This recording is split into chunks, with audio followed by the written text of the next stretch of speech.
Now, Eddie, you probably noticed today when I came in that I was a little fatigued. I don't know if you can tell. I mean, I naturally radiate energy and good looks, but today do I look a little more sluggish? Let me. No, not really. Okay, good. You can't tell that I overslept. Did you ever have one of those days where you thought you set the alarm and then all of a sudden you wake up and you're like, what in the world? This morning. And you set it for PM instead of AM or something like that? I don't know what happened. Either I slept right through it. It didn't go off. I'm not sure. Was it the AM, PM, etc.? So, admittedly today, I'm a little, not totally, but just a little off, okay? And it's not because Is it because that you know that I'm gone the entirety of next week and you're already missing me? Is that what it is? No, actually, it was mostly planning fun stuff. But I was up late last night, and it wasn't because I was late and it was late and I was staring at the ceiling saying to myself, what are the Colts going to do now that they don't know what quarterback they're going to be facing on Sunday? Are the Colts in trouble's the wrong word, but how do you go about the variation of, because there's a dynamic difference between the way the Arizona Cardinals can look if Kyler Murray is taking snaps or Jacoby Brissett is taking snaps. I mean, it goes without saying. That literally, as we know, for the Colts, and Colts fans know this, that is the difference between, okay, am I taking out this weekend the Lamborghini or am I taking out the Honda Civic? The Honda Civic is probably the more efficient of the two, but in terms of getting somewhere quickly, the Lamborghini is the better option, right? And so the Cardinals have those different looks that you may be coming in with, and we have to continue to monitor that. And then I thought to myself, and that wasn't why I was up late, but as I was driving in and realized that I, overslept, and you would think maybe it was because I was perplexed by what's going to happen with the Pacers because of the fact that they had an injury already in one preseason game. And then I'm thinking to myself, well, DeLon Wright, he's a guy that I was intrigued by that can play some point guard minutes. Mm-hmm. But what would happen if they were to get rid of him, or not get rid of him? That came off the wrong way. If they decided that they didn't want to go in that direction, he got injured in preseason game number 1. Could they make a trade? Is there somebody out there that they could sign as a free agent? Could they simply do a waive and sign? And then, lo and behold, Eddie, I come in and you inform me that guess what happened just as I was arriving today? Yeah, the Pacers made a move today. Shortly before, an hour or so ago, they announced that the team has signed Cam Payne to a training camp contract to wear number 15, in case you were wondering. And in a subsequent move, the team has waived DeLon Wright. Okay, now here's the thing, and I would like to... DeLon is fine. He tweeted out that he got 10 stitches above his eye and then 3 stitches on his elbow. I'm a little bit... I'm a little torn. I'm a little torn because I think that we should talk more about campaign on the show, but at the same time, we try not to talk politics. So that in that aspect, that becomes a bit of a challenge. Stop. What? That was bad. Stop. Eddie, do you ever just stop and thank yourself that you have access to this sort of just nonstop cycling going on up here? No, I don't. The reason today, except for the fact that you got me onto Java House, that's the only thing I'm thankful for. Thank you. The reason today that I am not tired, but why the overnight was shorter for me, I was up till the wee hours of the morning. Were you popping champagne? I was popping champagne, buddy. I was up all night. I was celebrating. I was spraying champagne. I was playing Kool and the Gang. I was all in.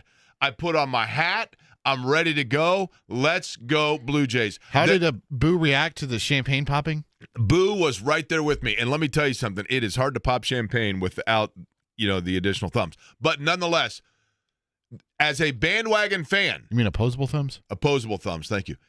As a bandwagon fan that has not been a dyed-in-the-wool, watch the Blue Jays every inning since approximately 1995, listen, that bad boy was moving past that bandwagon, and I'm like, I am all in. I bought my hat earlier this year. I went and I saw them play at Fenway, and I saw that Alejandro Kirk that looks like he might be a cartoon character, and I thought, this guy's fun, and then he hit a double last night, and he's running the bases.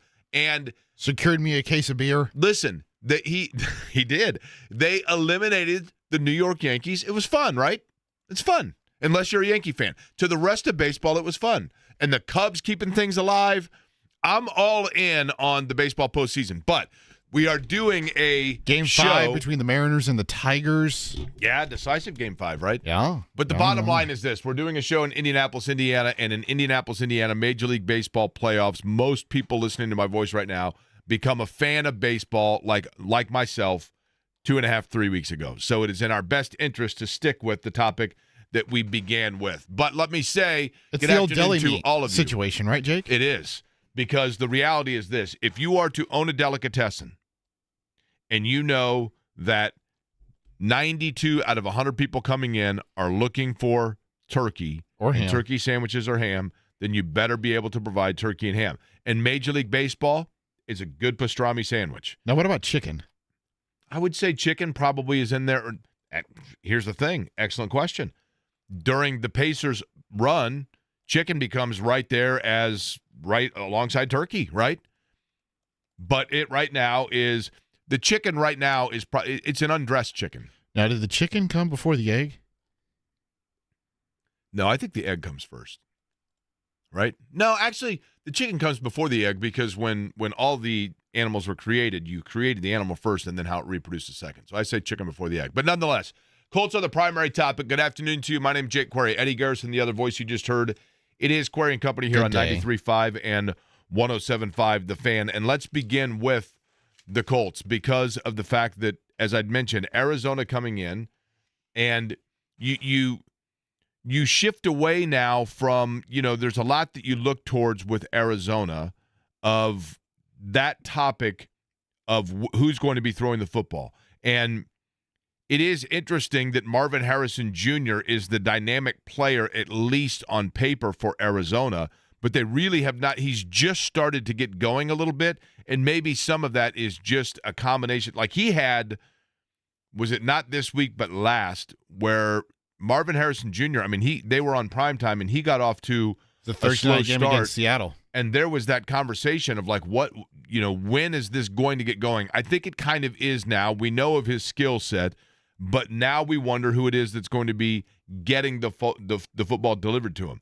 But maybe Kyro Murray didn't practice yesterday with a toe injury. He's got a sore foot, right? Yeah, a foot injury. And listen, have you ever stubbed your toe? Oh, yeah. Yeah, it's rough. The reality is this. We are 5 games into it. The Indianapolis Colts are 4-1. And no one thought, including myself, this was going to be the case.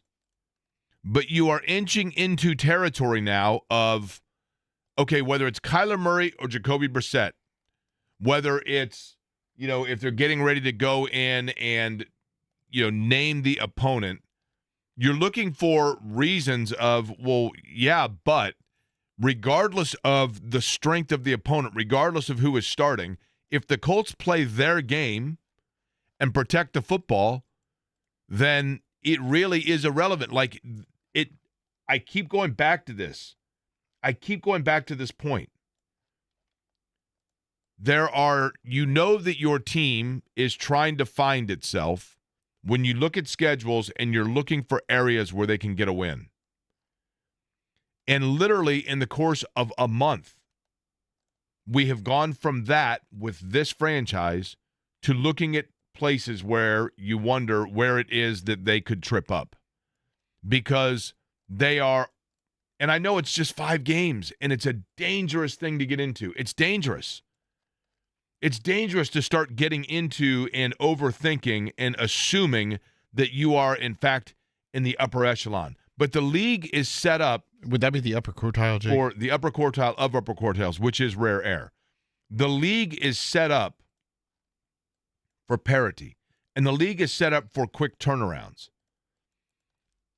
because of the way, more so than any other. And that's why the NFL is the 800-pound gorilla, because every fan base feels and knows at the beginning of each season that they had a high draft pick. They have somebody that their schedule now is better than a year ago because they had a down year, and so therefore they get the 2-game swing of easier games on the schedule, and that makes them feel optimistic, etc. That's what it's set up for.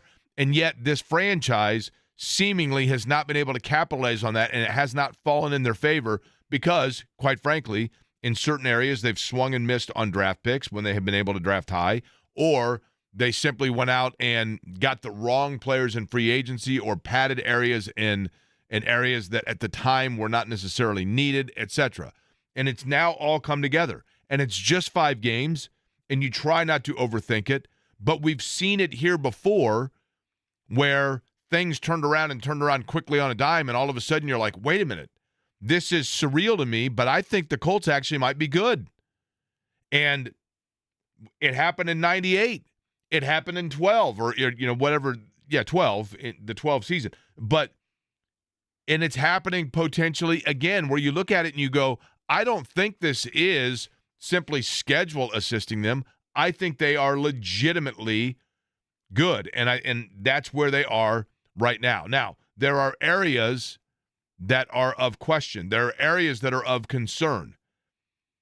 And I guess the question I would have for the Colts fan base would be this. Is quarterback still one of them? Are you, the Colts fans? It's been 5 games. It's been a very high level. Are you convinced that Daniel Jones is in fact the guy, or are we seeing a guy who is going out, taking advantage of a new situation, taking advantage of the right scheme being called, and taking care of the football, and has not had a lot of adversity, and we're going to see what happens when all of a sudden there starts to become, which is going to happen eventually. You're going to have injuries. You're going to have, just overall challenges that take place. You lose a couple games, whatever it may be. A receiver goes down, the line, whatever. As that starts, do we need to see that before we can truly assess Daniel Jones? Or are we convinced that this is in fact the guy? It's only 5 games. I keep saying that. But only 5 games, before you know it, becomes only 10 games.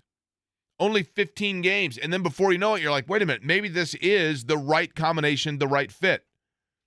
And the Colts have to make that decision at some point to determine whether or not this is the long-term answer.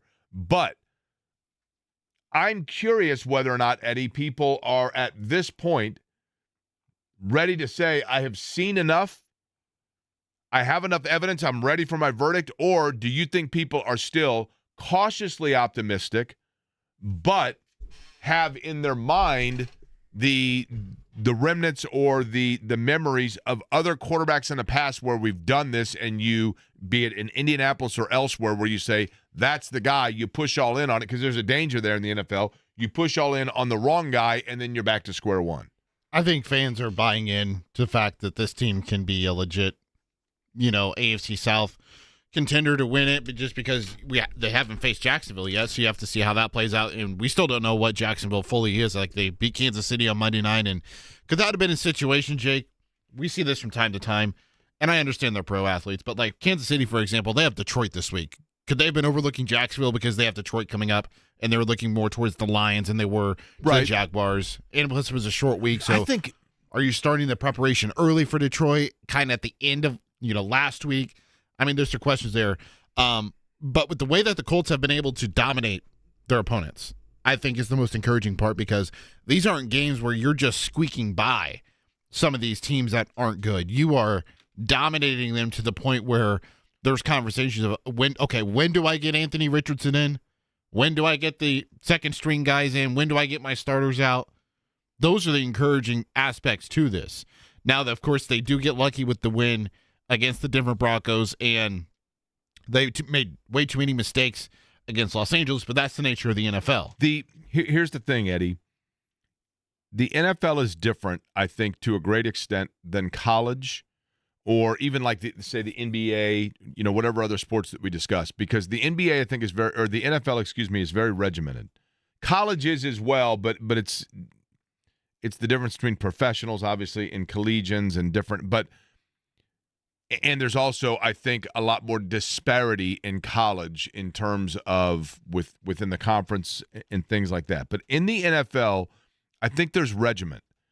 And I think that we as fans, as media, as armchair quarterbacks, we put ourselves in the position of assuming that athletes fall into the trap that we do of, hey, like what do we do on this show? On this show, we scoreboard watch and we schedule, predict.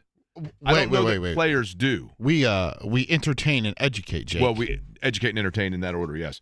Because the educate we do more so than entertain. But with the schedule itself, I think that it's very easy for people to say, "Oh gosh, they're 4-1," and then if they beat Arizona, then suddenly they're they're 5-1, and then what's going to happen against the Chargers? And then you come back and you get this. I think with players, they will tell you that it is a job. I know that sounds crazy, but it's still a job for them, and they are just very regimented to, okay, we get treatment on Monday, we get Tuesday off, we come back on Wednesday, and we had gone over a little bit of film on Monday. Now on Wednesday, we're getting the introduction to what is going to be the next game. We turn the page. Thursday, we get totally into it. Friday, we do a walkthrough. Saturday, we travel. Sunday, we play. Rinse and repeat. And I think that regiment, that long slog of knowing that it's 17 weeks, and I will tell you, I know the season goes like that in a flash. But any walk of life, any job that you're in, you get people that you say, like, for example, what we do every day. And then I look at people that have to present in a courtroom or have to perform a surgery or have to, whatever it may be. And I say to them, man, I don't know how you do that. And they're like, I've just done it. It's what I do. I've just done it. And it just becomes, and there's an element of that in the NFL, where for players, I think it's just like, hey, it's just part of the routine of what we do. And I don't know that they get as caught up in the analysis of all of it. But at the same time, for fans and media, that's what we do, right? And so in that regard, when you are looking at and trying to lay out the way that it works for them, for the Colts, again, I go back to that point. It comes down to the quarterback play. And that's not a knock on – I think one of the things that's hard about this team and this year is, Eddie, when you talk about the way that the Colts are playing, the consistency they're playing, the fact that they are indeed – I mean, they're probably the best, like the biggest surprise story in the NFL, right? I mean, literally nationwide – there are teams, maybe Kansas City not getting off to a better start is big a surprise to some people, or Baltimore. But in terms of teams that you didn't think would be there that are now, playing at a high level, the Colts are probably nationwide the biggest story. And it comes down to the quarterback play. But the dangerous thing is you want to look at it and say, if we're talking up Daniel Jones, if we're saying that this is all because of, what's the one variable that has changed the most from a year ago? It's stability at quarterback. That, and then, sure, you could say they went out and got veteran play in the secondary, but that also has been completely interrupted by attrition. So, yes, it is stability at the quarterback play. And to praise Daniel Jones, to credit Daniel Jones, and to analyze Daniel Jones it's at times I realize that it can feel like what we're doing in that is in some way, shape, or form critiquing Anthony Richardson or doubting Anthony Richardson. And then Anthony Richardson talking about, being asked the questions of would he be up for a trade. And he says, no, like, I feel the love in Indy. Okay. Now, is that him saying I feel the love in Indy because he feels truly like he has been appreciated and respected by the fan base here? Or is he saying that as a power play to the organization itself of like, look, I'm still a loved figure, I'm somebody, I'm not going to go away. I think it's the former. I think he's just simply being a nice guy and saying, look, the fan base here has been good to me. This is where I want to be. He's saying the right things. Or, Jake, is he feeling the love from the front office and the organization? I think if you're a player, you feel the love when they call your number. I realize that they are kid-gloving him a little bit in terms of, hey, we have no interest in trading Anthony Richardson, and we still believe in him, etc.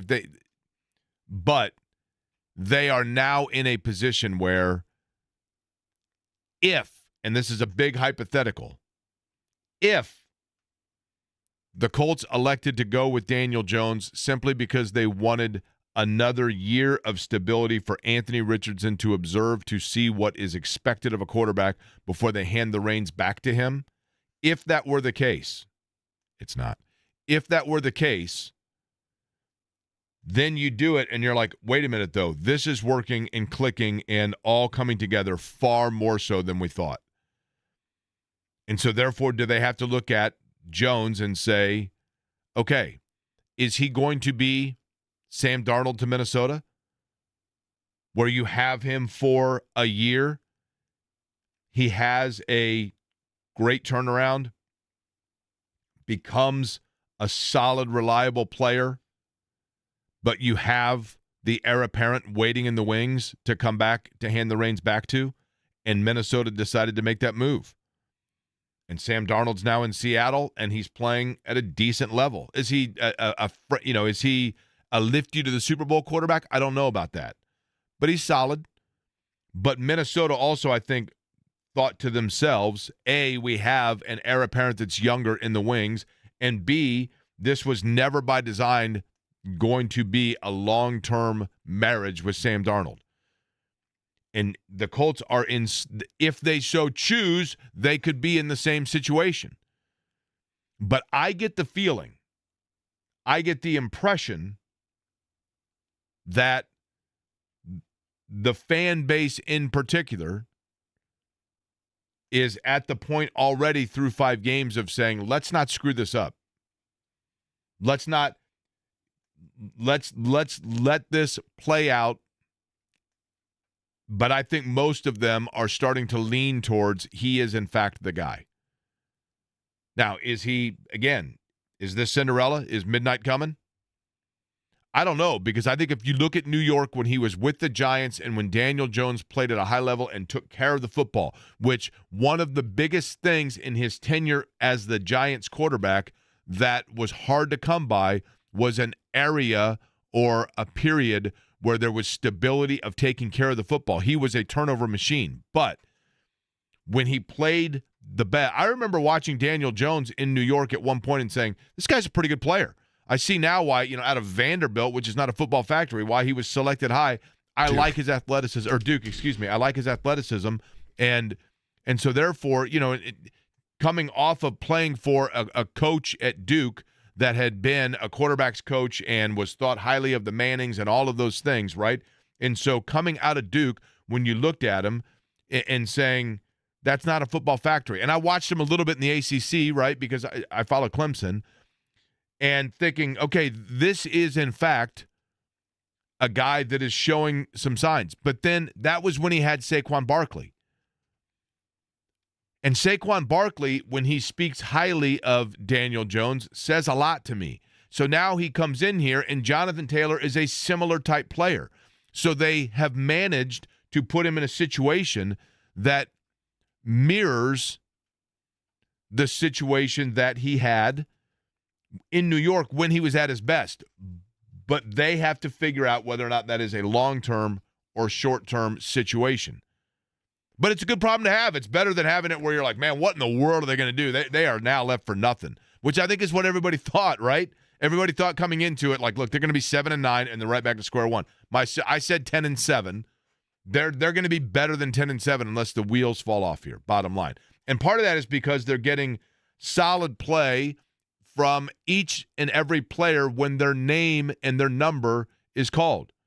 And one of those guys, Eddie, did you say that you're scouring through right now to see if somebody might be able to join us over there? Yeah, I'm trying to see if we need to get some tea and crumpets. Really? Yeah. Does that mean that we might be talking a player that has spent time in England? That is indeed the case. There is a player who's had a circuitous route to land him in Indianapolis, a player that is like Ashton Dulin, taking advantage of every possible situation that comes his way and making plays for the Colts when it matters most, exemplifying what this particular version of the Colts have become, not unlike the version of the Pacers that everybody just fell in love with in town. And by that I mean guys that are coming in and saying, I need to do what is best, not just for this team, but to simply take advantage and wait my turn and then make plays.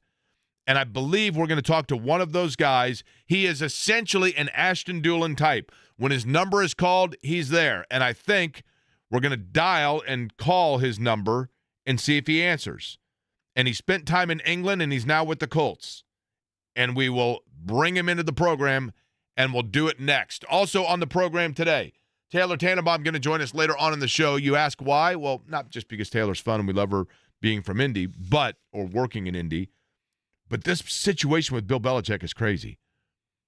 Honestly, I don't know, and I realize who cares about North Carolina football? I don't care about North Carolina football, but Belichick is obviously a guy that you look at and you're like, what the hell is going on there? He's got this young girlfriend, and it's just a disaster so far. Is it a disaster, or does it need to get more time? Taylor Tannebaum, ACC Network, going to join us on the show. We're going to go to Arizona, do our road trip, find out what's going on with the Cardinals. We will do that at 1 o'clock.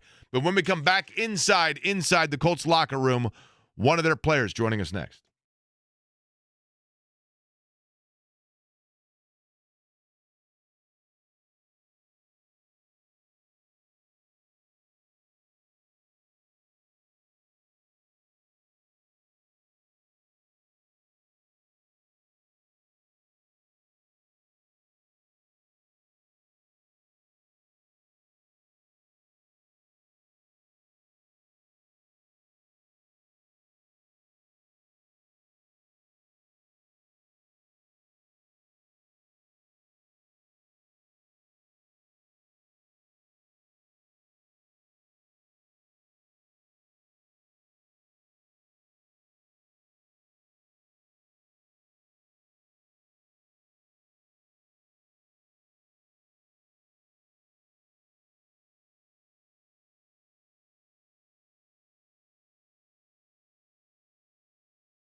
Colts and the Cardinals coming up. Thursday edition, by the way. Query and Company, thank you for joining us. My name is Jake Query. Eddie Garrison, the other voice you hear on this program. We call it Query and Company, and as you folks know, we always have those that are listening in the audience. We assign them a title within the company. Eddie, I am super excited because you know what we don't have? We don't have a director of economics. We don't have a director of stock trading. That's what we need on this show in this company, right? So what better guy to do exactly that than one that joins us from West 56th Street? He is, of course, an Indianapolis Colt. He had a big blocked punt against the Las Vegas Raiders. He is also a linebacker for them. Segun Olubi joining us on the Java House Peel and Pour guest line. Segun, how are you? I'm good, man. That's good, man. Good to be here. That's funny. Okay, so let's begin with that. Are you cool with being the director of economics and day trading? Yeah, we can get it done, man, I'm sure. I used to do a little bit in college. Although, at this point, you're a little bit busy in your primary day-to-day job, all right? So I want to begin with this. You know, your story to me is fascinating. And for those that are unfamiliar, obviously, I think everybody knows by now, but you came here by way of the San Francisco 49ers, where you were an undrafted free agent, and you have found your way within this roster of doing every little thing that needs to be done, no matter what is called upon you. And I've talked a lot on this show about Ashton Dulin and how much respect I have for Ashton Dulin because he just is the guy that when it's necessary does what's needed to be done. Do you, number one, take that as a compliment? And number two, what is the mindset of just kind of having to find your role within a franchise? Yeah, I mean, it's just being here. You have so many great examples of that. You know what I mean? It's the culture here. So just being able to follow in footsteps. You know, you look at guys like Dulin, you look at guys like Z. You look at like guys that have come through here, it's just every man that does what they can to help. With your position, obviously, you know, you are a linebacker by trade, you know, the will linebacker, whichever way we want to use the terminology there. But we now know that the guy that you know, was just in front of you and Joe Bacci goes on to IR. They make the trade now for Jermaine Pratt. You're right there as well. Do you anticipate the reps and your role to be elevated within that position? You know, you always look to help another, but any way that you can. So, you know, Jermaine coming in, he's a great guy for them. He's been with them in the past, provides leadership, obviously, you know what I mean, help with Z, you know, and it's just looking for opportunities wherever they come up for sure. I want to get back to kind of your story, Segun, because I think it's a fascinating one, and quite frankly, and I don't mean this condescendingly, it's an inspiring one because – you know, and you know this. I mean, there are so many guys in the NFL that were 5 stars that we knew about, and we've known about them since they were 19, 20 years old, okay? Now, I'm going to give for our listeners, and you stop me if I'm incorrect in any of the information that I've accumulated from various sources here, okay? So you were born in Pennsylvania. As a kid, you lived in New Jersey, you lived in Minnesota, lived in Arizona, lived in London, in England, came back, lived in Arizona, lived in California, then went to college in Idaho, went to college in Arkansas, back to college in California, and then into the NFL. Now, that's a very circuitous route. And so my first question would be, do you believe, had it not been that kind of a path, that you still would have found your way into the NFL? Or did having to kind of go those extra steps drive you to the player you've become? Yeah, looking back on it, there's opportunities where I think if I could have got places sooner or could have did things a little bit differently. But ultimately, my goal was to just take an idea from every place that I went along the way and just add it to my game, you know, whether it's learning how to be a leader or learning how to watch film from a guy like Nate Moore, learning how to pull your trigger from Ja'Cory Nichols, you know what I mean, learning how to be a dog like from Tay Hawk, you know what I mean, over in San Diego State. Just every step along the way, adding something to your game. When you walked on at San Diego State, there were probably people that didn't know your story, but you did. Was that similar to the situation that you found yourself in the NFL of having to kind of prove yourself? Definitely. There's parallels there, you know, and I'm grateful for the opportunity to have been able to go on through a situation like that before I got to it, because it just taught me that you put your head down and things go the way that you want them to if you work hard, you know. So what point – let's get to this. You said in college you did a little bit of day trading. Now, my understanding is one of the schools you attended, I think it might have been Harding, I'm not sure, but that you were looking for like an economics course that they didn't offer, and so therefore you transferred back out again. Maybe that's embellished, I don't know. But how did you get into the trading part of it, and what about it intrigues you? Yeah, I've always been a person that loves seeing growth. And so being able to start an investment portfolio with like $10, and then it's actually up to about like 2,100 now. I haven't touched that initial portfolio. I kind of left it alone and allowed it to do its thing, just that, as like a memento to myself. But yeah, just seeing like the opportunity for growth is one of those things that I've always loved. Okay, so you started with $10 and then you just put it in a rainy day fund and now it's at 2,100? Well, it wasn't really a rainy day fund. It was like, let's see what we can do with this $10, So That's like pretty cool though, right? Yeah, for sure. Yeah, and it's been growing steadily, man. I think I added over the course of time, I added up to 300, and then from then it was just purely growth. Okay, fact or fiction, when you were in college or at some point along the way, you were working at Five Guys. Fact. So how do you not weigh 300? Because I would. I mean, you know what I mean? Like, I would have been eating Five Guys every single day. And I was. Oh, man, my manager loved it. It was funny. My manager, actually, he didn't eat at work, so he used to just put his meal in for me, too, because he knew I was going to eat, so. Now, wait a minute. Here's my thing. Every time I go to Five Guys, they have the sign that tells me where the fries are from, and they're always from Idaho, and you were at college in Idaho. Did you work at the Five Guys in Idaho? No, that was in Orange County, California. Okay, I was going to say, because otherwise you just could have gone. I saw those potatoes along the way at some point. You could have just gone out back to get the potatoes, right? Oh, exactly. Hey, what do you most like about Indianapolis? I mean, you've obviously been kind of to all parts. What do you most like about Indy? The family vibe. It's not just in the building. You get around the people in the community. Like, people are accepting and loving out here. I think people are authentic and real, which is something that can be hard to find. You talked about growth. Segun Olubi is our guest. He's on the Java House Peel and Pour guest line. You talk about growth, for your money, and just your story in general represents exactly that. This particular team, and you've been around it. I mean, this is not your first year in Indy, so you've seen kind of this team grow and blossom. And you guys are obviously off to one of the best starts in the league. What has been the difference? Ultimately, I think it's just, sometimes it's timing and opportunity. We've had good players, when I've been here, and we've had, good coaching, and it's just sometimes things got to marry up in the right way, and that we're seeing that happen on Sundays this year. And I realize other side of the football, so different meeting rooms and things like that. But Daniel Jones has been, as you know, Segun, I mean, you're aware of this. He has obviously been a major story in a positive way for the Colts this year. Quarterbacking sometimes with leadership, I think that we envision that the quarterback's the one that everybody gravitates towards, and he's the one that's given the rah-rah chance and everything else. What kind of a leader have you been able to see that Daniel Jones is?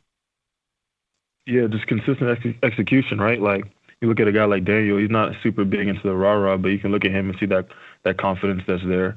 And then you can see the consistent execution that makes guys, believe. And when you have belief, guys play hard, so.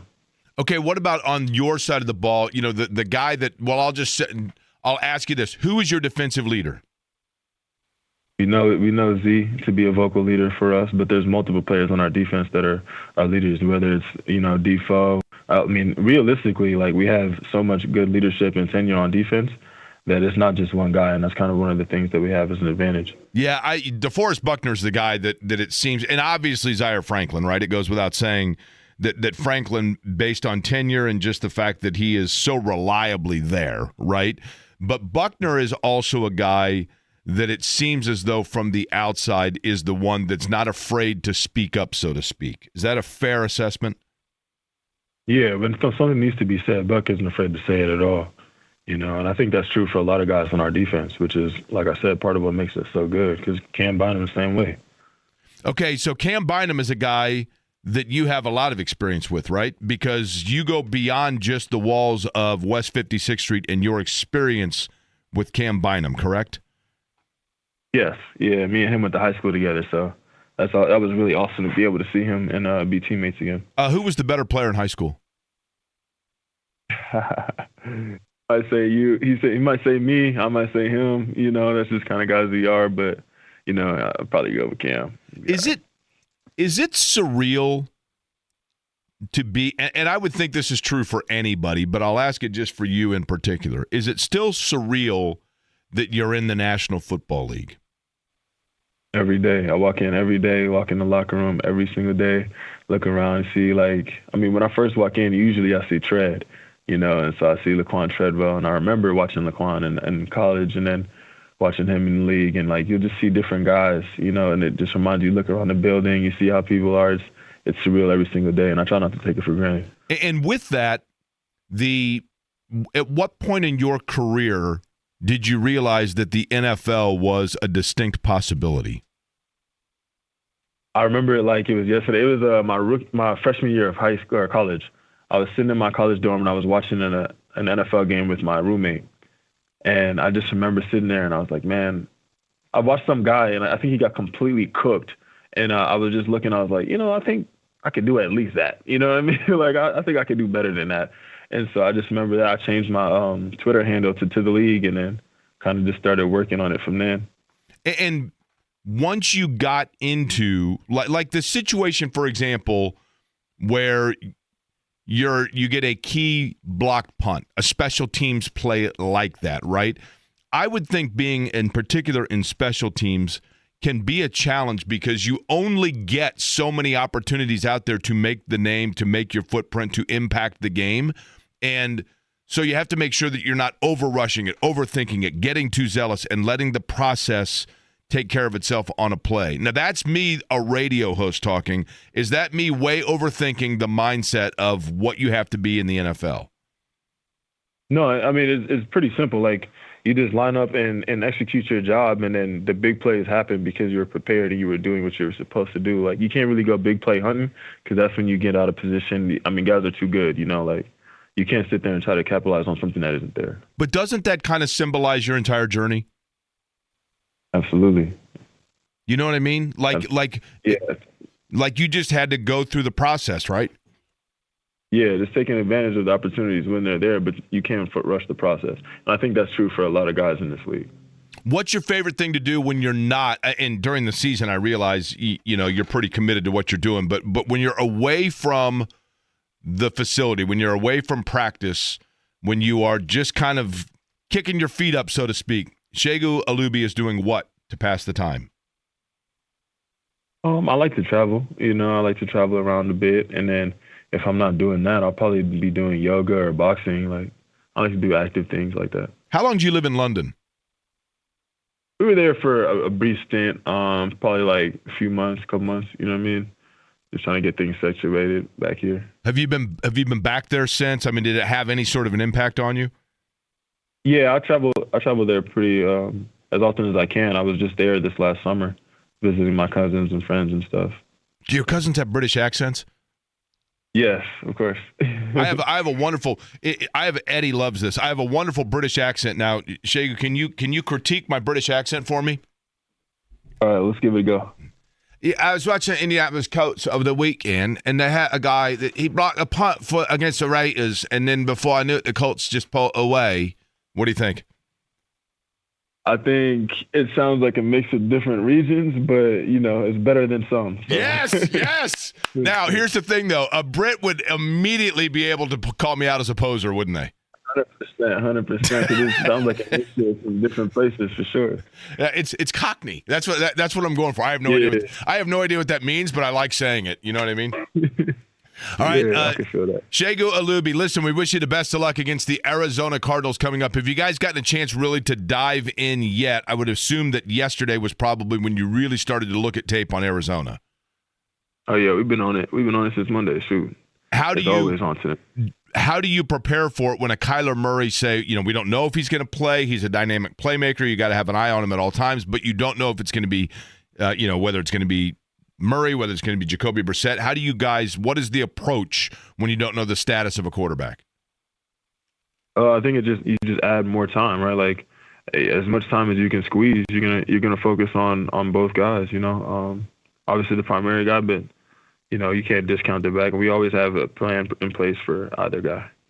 Well, Segun, we wish you the best of luck, man. I appreciate the time. It's always a pleasure to speak to the guys from over there, and we certainly wish you the best of luck coming up in Lucas Oil Stadium on Sunday against Arizona. We look forward to watching it. Awesome, man. Thank you for having me. Yeah, good day then. See how I did that, Eddie? Segun Olubi joining us on The Java House Peel and Pour guest line. Lots still to get to over the course of today. When we come back, there is, in fact, as we mentioned off the top, a change in things at Gainbridge Fieldhouse. We'll explain next.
Thank you to Segun Olubi for joining us on the show. Heading out to Arizona, a little road trip. We're going to be doing that. The Cardinals are coming here, but we will go out to Arizona coming up about 10 minutes from now. Pacers have a change in their backcourt.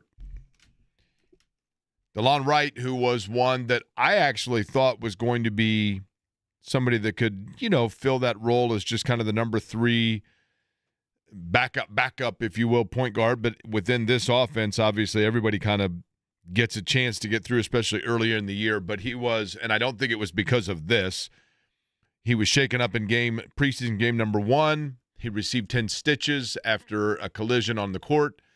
But he was released by the Pacers today, and they have already gone out and decided to try their luck elsewhere in terms of that position. It is Cameron Payne that now comes to Indiana. He most recently spent time, I believe, as a Knickerbocker. Am I correct in that, Eddie? That is correct. Cam Payne, who has played, I'm just going to keep saying Cameron Payne because every time I say Cam Payne, I start thinking about all those commercials that take place. Oh, he's been, kind of bounced around the league. Phoenix, Milwaukee, Philly, most recently New York, but now going to get his chance, the former Murray State player. The general managers of the NBA did a survey, Eddie, that you were just telling me about, but you did not tell me the results of said survey. Give me the category, and I will tell you where the Pacers slot or those related to the Pacers in what you were reading. All right, there's a total of 49 questions. Yeah, this was just released on NBA.com. Let's start here, Jake. In the Eastern Conference. So this was a survey of all general managers in the league, and then they tallied up the votes, right? Yes. Okay. Yes. Okay. So go ahead with the category. In the Eastern Conference rankings, where do the Pacers fall? They only do top 8. Okay. I'm going to say I'm going to give you teams that I'm certain would be ahead of Indiana, and we'll see how quickly I run out. You ready? So I'll give you the team. You just tell me where they slot. New York. Second. Orlando. Third. Cleveland. First. Boston. 8th.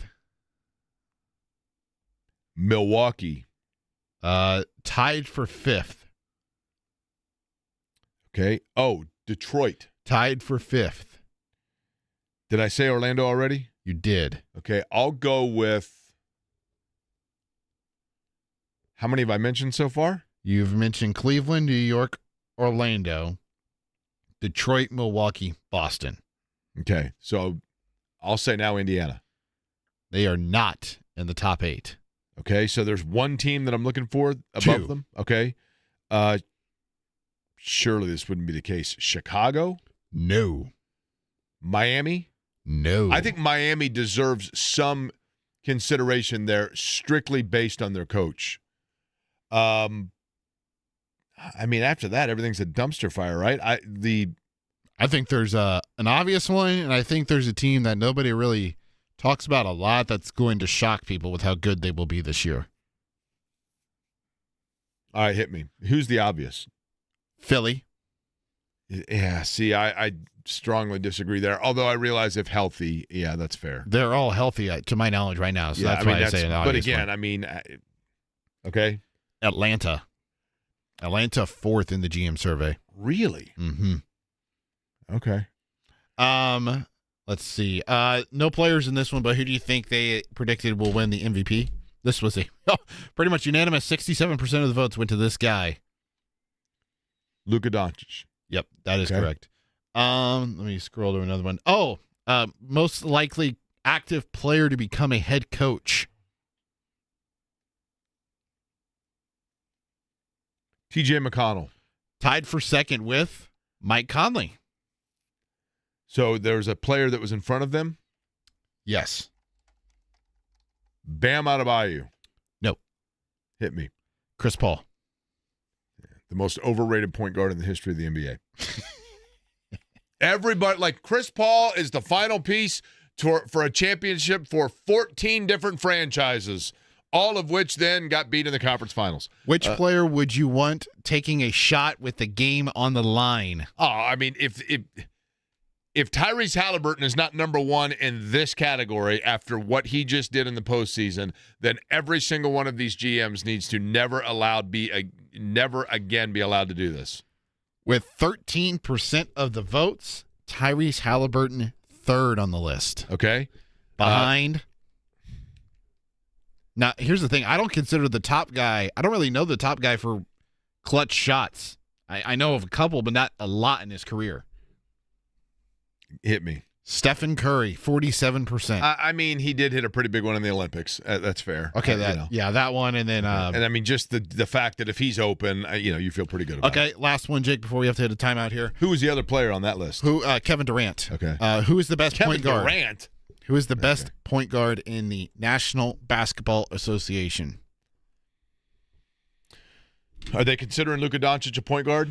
They are indeed. Okay, then I would put Shai Gilgeous-Alexander, Luka, Jalen Brunson, Yes, no. Halliburton, Stephen Curry 3rd, Tyrese Halliburton 4th. Lifetime Achievement Award. Do you happen to have any? Are you going with peanuts or the little cookies on our flight that we're about to take? Ooh, pretzels. Can I do pretzels? Sure, you can do pretzels. Okay. We're going to take a flight. We're going to go to Arizona. We're going to talk to somebody from azcardinals.com. Thank you. Darren Urban joining us, previewing who's coming to Lucas Oil Stadium next.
Eddie, have you been to the greater Phoenix area out of curiosity? I have not. I would love to go out there. I've heard great things about It's fabulous. Arizona. It's awesome. First off, now they tell me, in the summertime, obviously, now it's a dry heat. Gets a little toasty. But no bugs. There's not a single bug in the state of Arizona. Do you know that? Because of the lack of humidity or whatever it is, no bugs. No spiders? Well, you do get that, and then there's the occasional scorpion. But in terms of, no airborne bugs. No mosquitoes, no nothing. No right? skeeters? No skeeters. That's right. No nuisance, no gnats, nothing. I don't know. Maybe some of that is. So then how are you welcome there? We'll find out. What's that? How are you welcome there then? Thank you. Darren Urban joins us now on the Java House Peel and Pour guest line. He is with azcardinals.com. Darren, is that true? There are no bugs in Arizona? Well, again, I know that you just mentioned scorpions, which to me is a pretty sometimes I wish I might have a mosquito when I've seen the scorpion on the wall in my house, but generally, no. There's not a whole lot of flying bugs. There's definitely not very many mosquitoes, and that has to do with the fact that it's 110 every day in the summertime. So yeah. How big are scorpions, by the way? Well, that's the interesting part about the scorpion. The smaller the scorpion, the more dangerous it is, actually. Really? Yeah, the venom tends to be nastier if they're smaller, but most bark scorpions are, I don't know, maybe a couple inches, maybe a little less than that. Like, how often are you seeing them? Is this something that, like, once in the lifetime of a house you see a scorpion, or is it a regular thing during the course of, say, the winter? It depends. It depends on where you live in the valley. The older neighborhoods tend to not have a whole bunch of them because they've been there. But this valley has grown so much in the last 20, 30 years that there's a lot of building out in where it has been traditionally desert for the longest time. So that's where they tend to be. So, and I did not expect to have this many scorpion questions today, I'll be honest. That's what we do. All right, so now, so we'll get to football then. The Cardinals and the Colts coming up Sunday, Lucas Oil Stadium. Let's get to the meat of the matter first, and that would be Kyler Murray and his availability. What are we hearing at this point? The Cardinals are saying he's day-to-day. He didn't practice Wednesday or before practice today, so don't know if he's going to be out there. And the Coach Gannon doesn't talk until tomorrow again.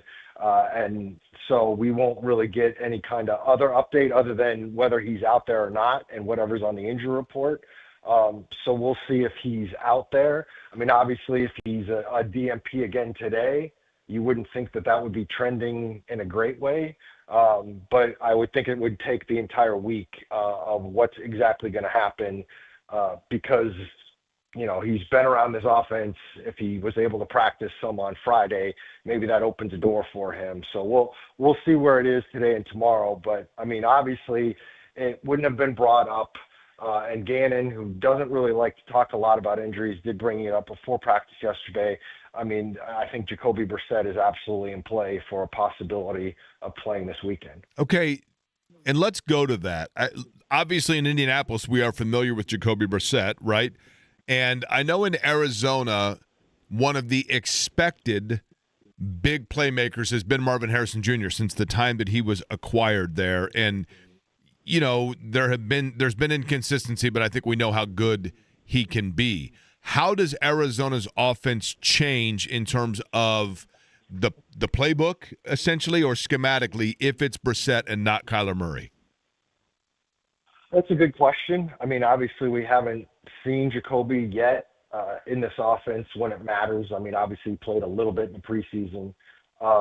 I think Jacoby is a little bit more of your standard kind of stand in the pocket quarterback. So in theory, you could see a possibility of them being able to throw the ball down the field a little bit more. I don't think that necessarily is something they've done a lot of with Kyler for whatever reason. It's not that Kyler can't, but Kyler's ability to scramble obviously is not there necessarily with Jacoby Brissett. So you could see more Harrison, you could see more of the receivers, but I'd be fascinated to know. I mean, this offense came into the season, and the way they played the last 2 years, it was based on a really good running game.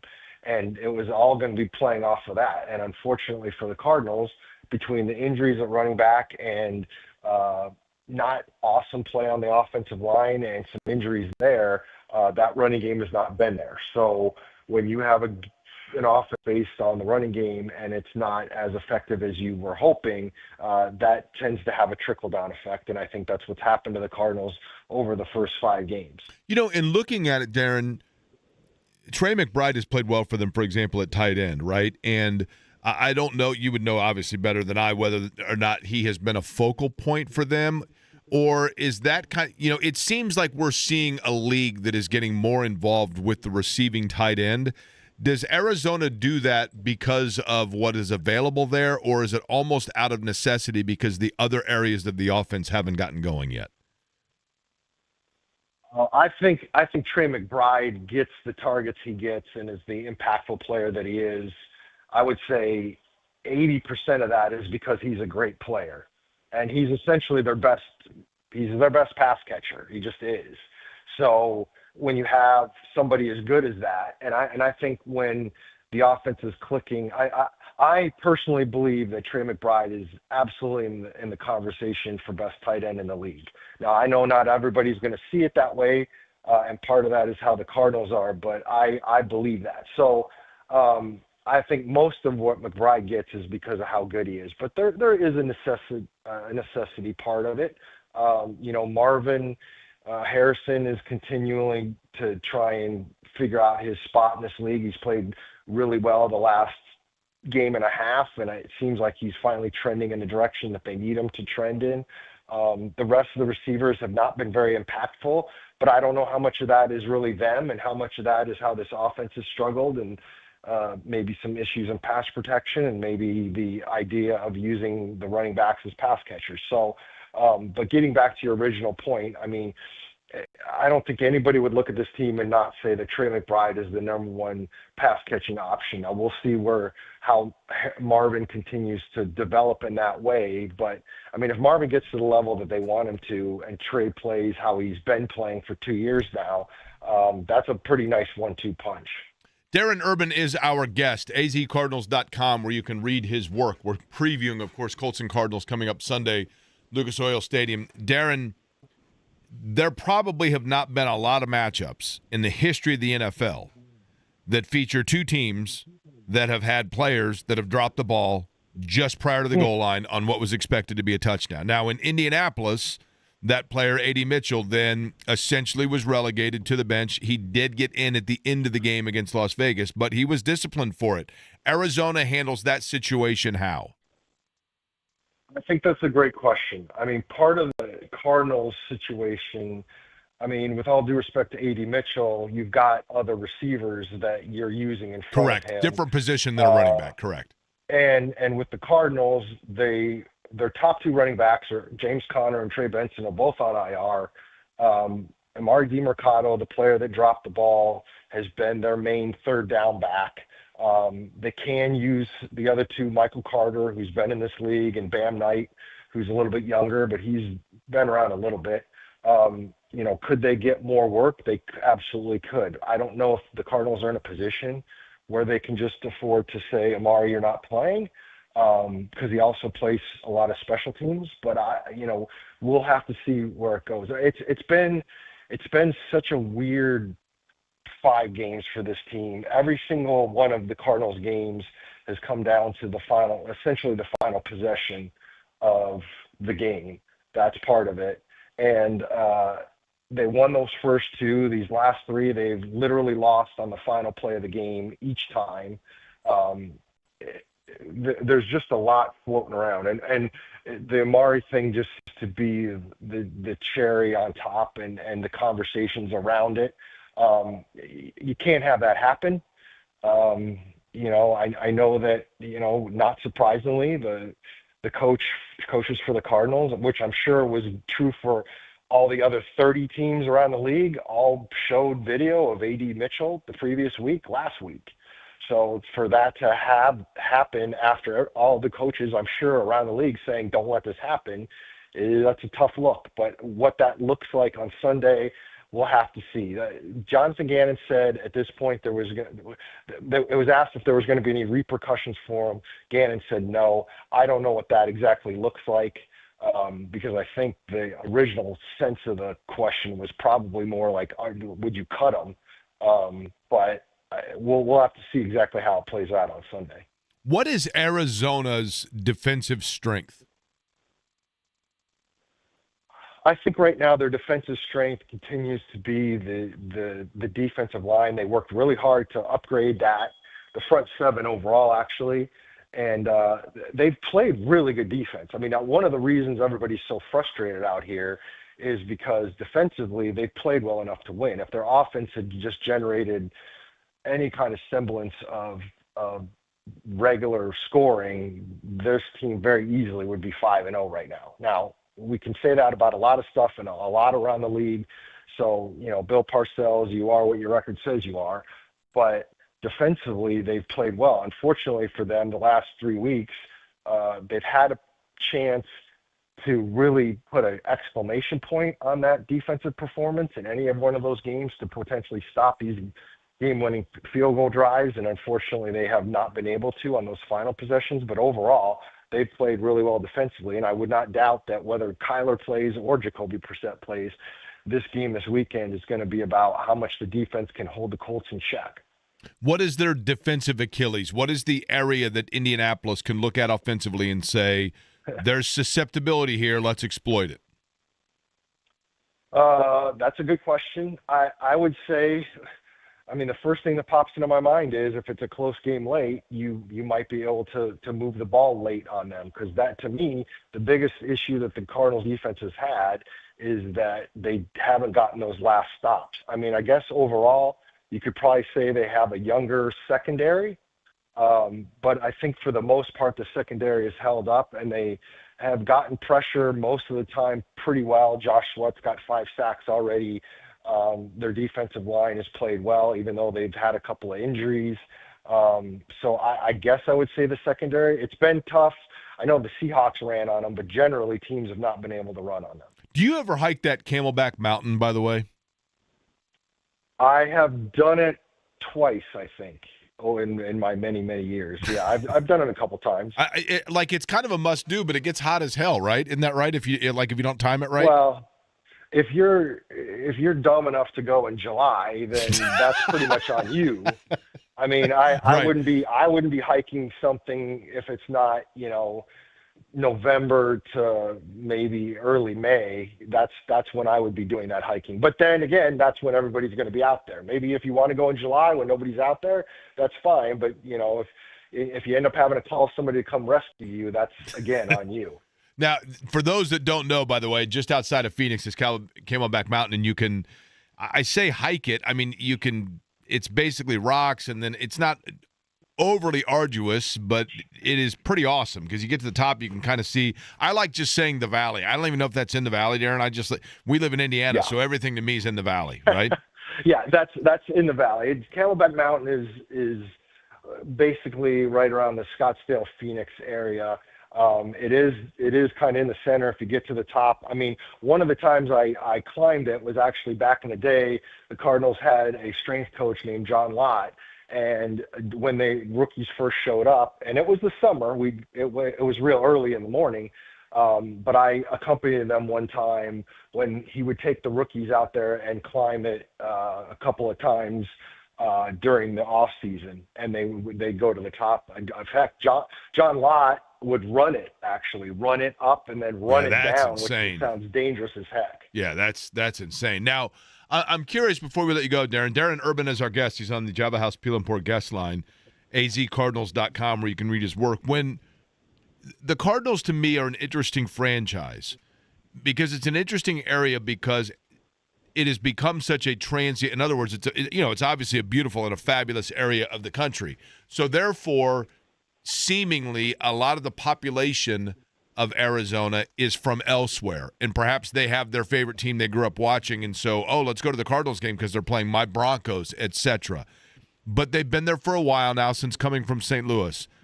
Is it now an entrenched and enrooted part of the Phoenix lifestyle and culture, or is it still a franchise that is trying to completely be embraced, if you will, by the market? Well, I mean, I think it's much more entrenched than it was. I think you've had a generation that live here, that grew up, and the Cardinals have been here the whole time. So Right. you do have that help. I mean, there's still going to be fans from other places, but I think you find that in a lot of places. I mean, some of these legacy kind of franchises are always going to have fans. Well, and I think that's, Other I cities, say that you know? more about the growth and the evolution of the Yeah. city than the franchise itself. You know what I mean? It's just Yeah. such a place where who wouldn't want to live there? Well, and again, you're right. There's a lot of people moving in here all the time, and it just depends. And there's still lots of people that are fans of other teams for sure. But I've also run into a bunch of people that have said, you know, I was a fan of another team, but I moved here, and after a couple of years, I'm like, you know what? If I'm going to live here, I need to be the fan of the home team. So it's grown like that. But it's like anything else. Like when you're successful, and this tends to be more as you move west in this country. It's not just Phoenix, but when you're successful, the fans are going to be there. And when, you know, there's something to be said. I get the fans in Cleveland and Pittsburgh that no matter what happens, you're going to show up every week. There's a lot to do out here, and there's a lot to do in California, and there's a lot to do in Washington State, where it's like when you struggle, it's harder to keep people's attention. Yeah, I mean, obviously they've been there. You know, it's essentially the same as the Colts, right? I mean, they got there in what, 88? Is that right? Somewhere in there, Yeah, 88 or 89? Yes. Yeah, so 88. been there longer than they were in St. Louis and closing in on as long as they were in Chicago. Hey, listen, Darren, certainly appreciate it. Travel safely to Indianapolis and look forward to watching what happens on Sunday. Thanks for having me, guys.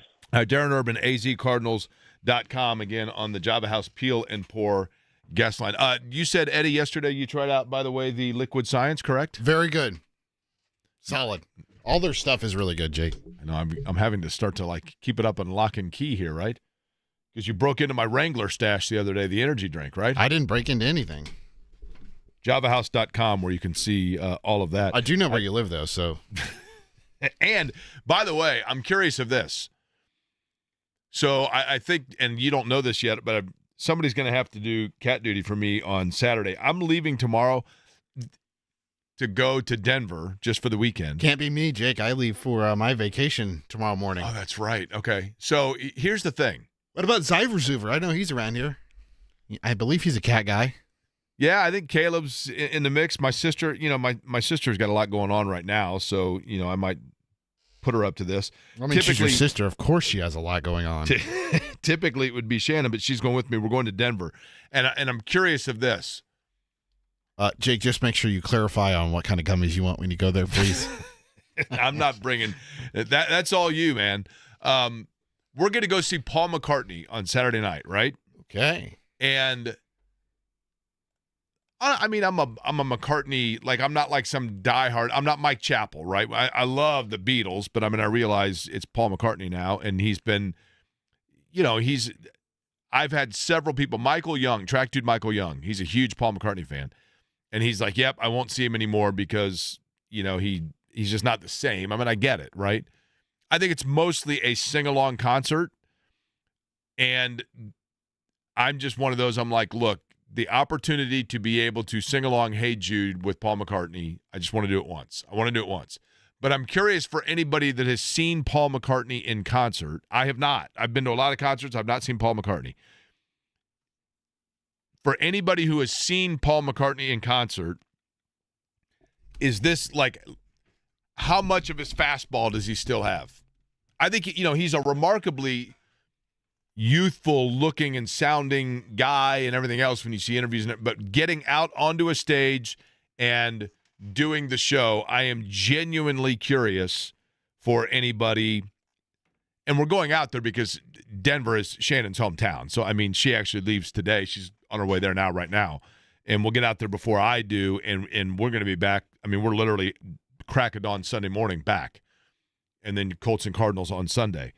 But genuinely curious from anybody, shoot me a text or let me know, send me a tweet, whatever it might be, whether or not, like, am I going to go out there basically and be like, what in the world is happening here? Or is it Do you think does he still have the same flow, the same energy, the same sound that he did, say, 10 years ago? I'm not expecting to go out there and feel like I'm watching the Beatles in 1965. Don't get me wrong, right? Jake, saw Paul McCartney twice in the last 10 years. Both were amazing concerts, not just sing-alongs. The guy has an incredible amount of energy and performed tremendously. That's cool. Do you think that's the overwhelming sentiment? Do you have a favorite Paul McCartney song, Eddie? I do not. Or Beatles song? Hey, dude, solid. Even though I hadn't heard it until, last year. Which there's no way that that I introduced you to Hey Jude. That is legitimately impossible. No, it's possible. How many times have you listened to it since? See, there are three things that I've introduced you to that I think deep down you are actually thankful for. Okay. We know number one. Huh? We know number one. Fast Times at Ridgemont High. Yeah. The Java House Peel Pods, right? Yeah. And then Hey Jude, right? Yeah. Twist and Shout, probably. And wait until you see Shawshank. Once you see Shawshank, you're going to be like, yeah, okay. Can I tell you something? Mm-hmm. So I was scrolling through the TV guide the other day. I think it was last Saturday. Okay. And I was scrolling through. I was like, oh, hey, look, Shawshank just started. I can watch this. And I was like, and Olivia goes, no, we're not watching this. I'm like, why? I've never seen it. Jake swears it's the greatest movie of all time. She goes, it's not that good. No. She was like, yeah, we're not watching this. So are you using Tinder or Bumble to find your next girlfriend? Neither, Jake. So she did not watch it. She's watched it, but she just doesn't understand the...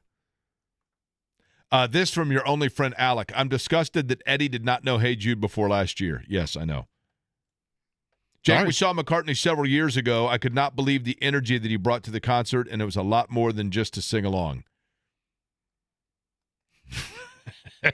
Hey, Jake, tell Eddie he needs to get divorced. Not engaged or married. Listen,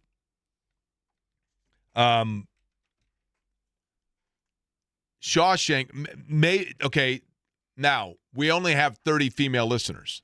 That's right. But I'm curious among 29. We're still looking for 30. I think yesterday we determined No, Candace had already called, so we were back down to 29.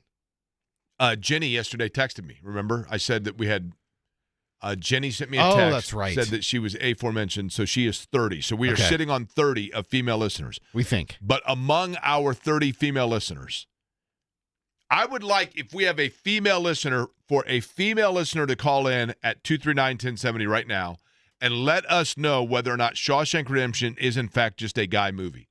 Or are there, because that may be the case. It may be. It might be that it's just a guy's movie. I would like to know if there's a woman out there that has seen Shawshank, their overall opinion of Shawshank, and whether or not you're getting bum advice. Because I'm telling you. Good call, Eddie, by your girlfriend. It's overrated. Vic in the company break room. Tracy Forner, the best, my spirit animal. My wife says Shawshank is a remote dropper. You got to watch. Yes. Yes. I'm telling you. I think we might actually have, this is stunning, more than 30 female listeners. Taylor Tannebaum, by the way, is one of those. She's going to join us coming up 2 o'clock. I want to get the latest on this situation. I know that nobody here cares about North Carolina or the ACC, but Bill Belichick and everything that's going on there, I'm fascinated by it. Couple of calls on that in terms of Shawshank and McCartney, and we'll get back into the Colts conversation. We'll do it all next.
Okay.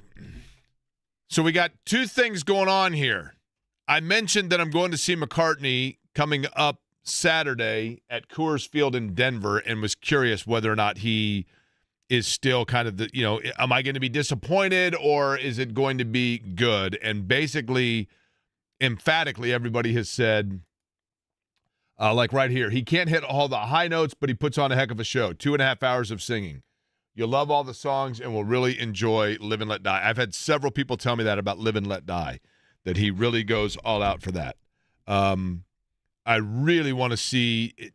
So long as he plays Hey Jude, then I'm cool with it. I mean, that's the bottom line, okay? Now, the other thing is Eddie just said that Shawshank, which he has never seen, okay? The other day, it was on television, and his girlfriend Olivia said, no, I don't want to watch it because it is overrated.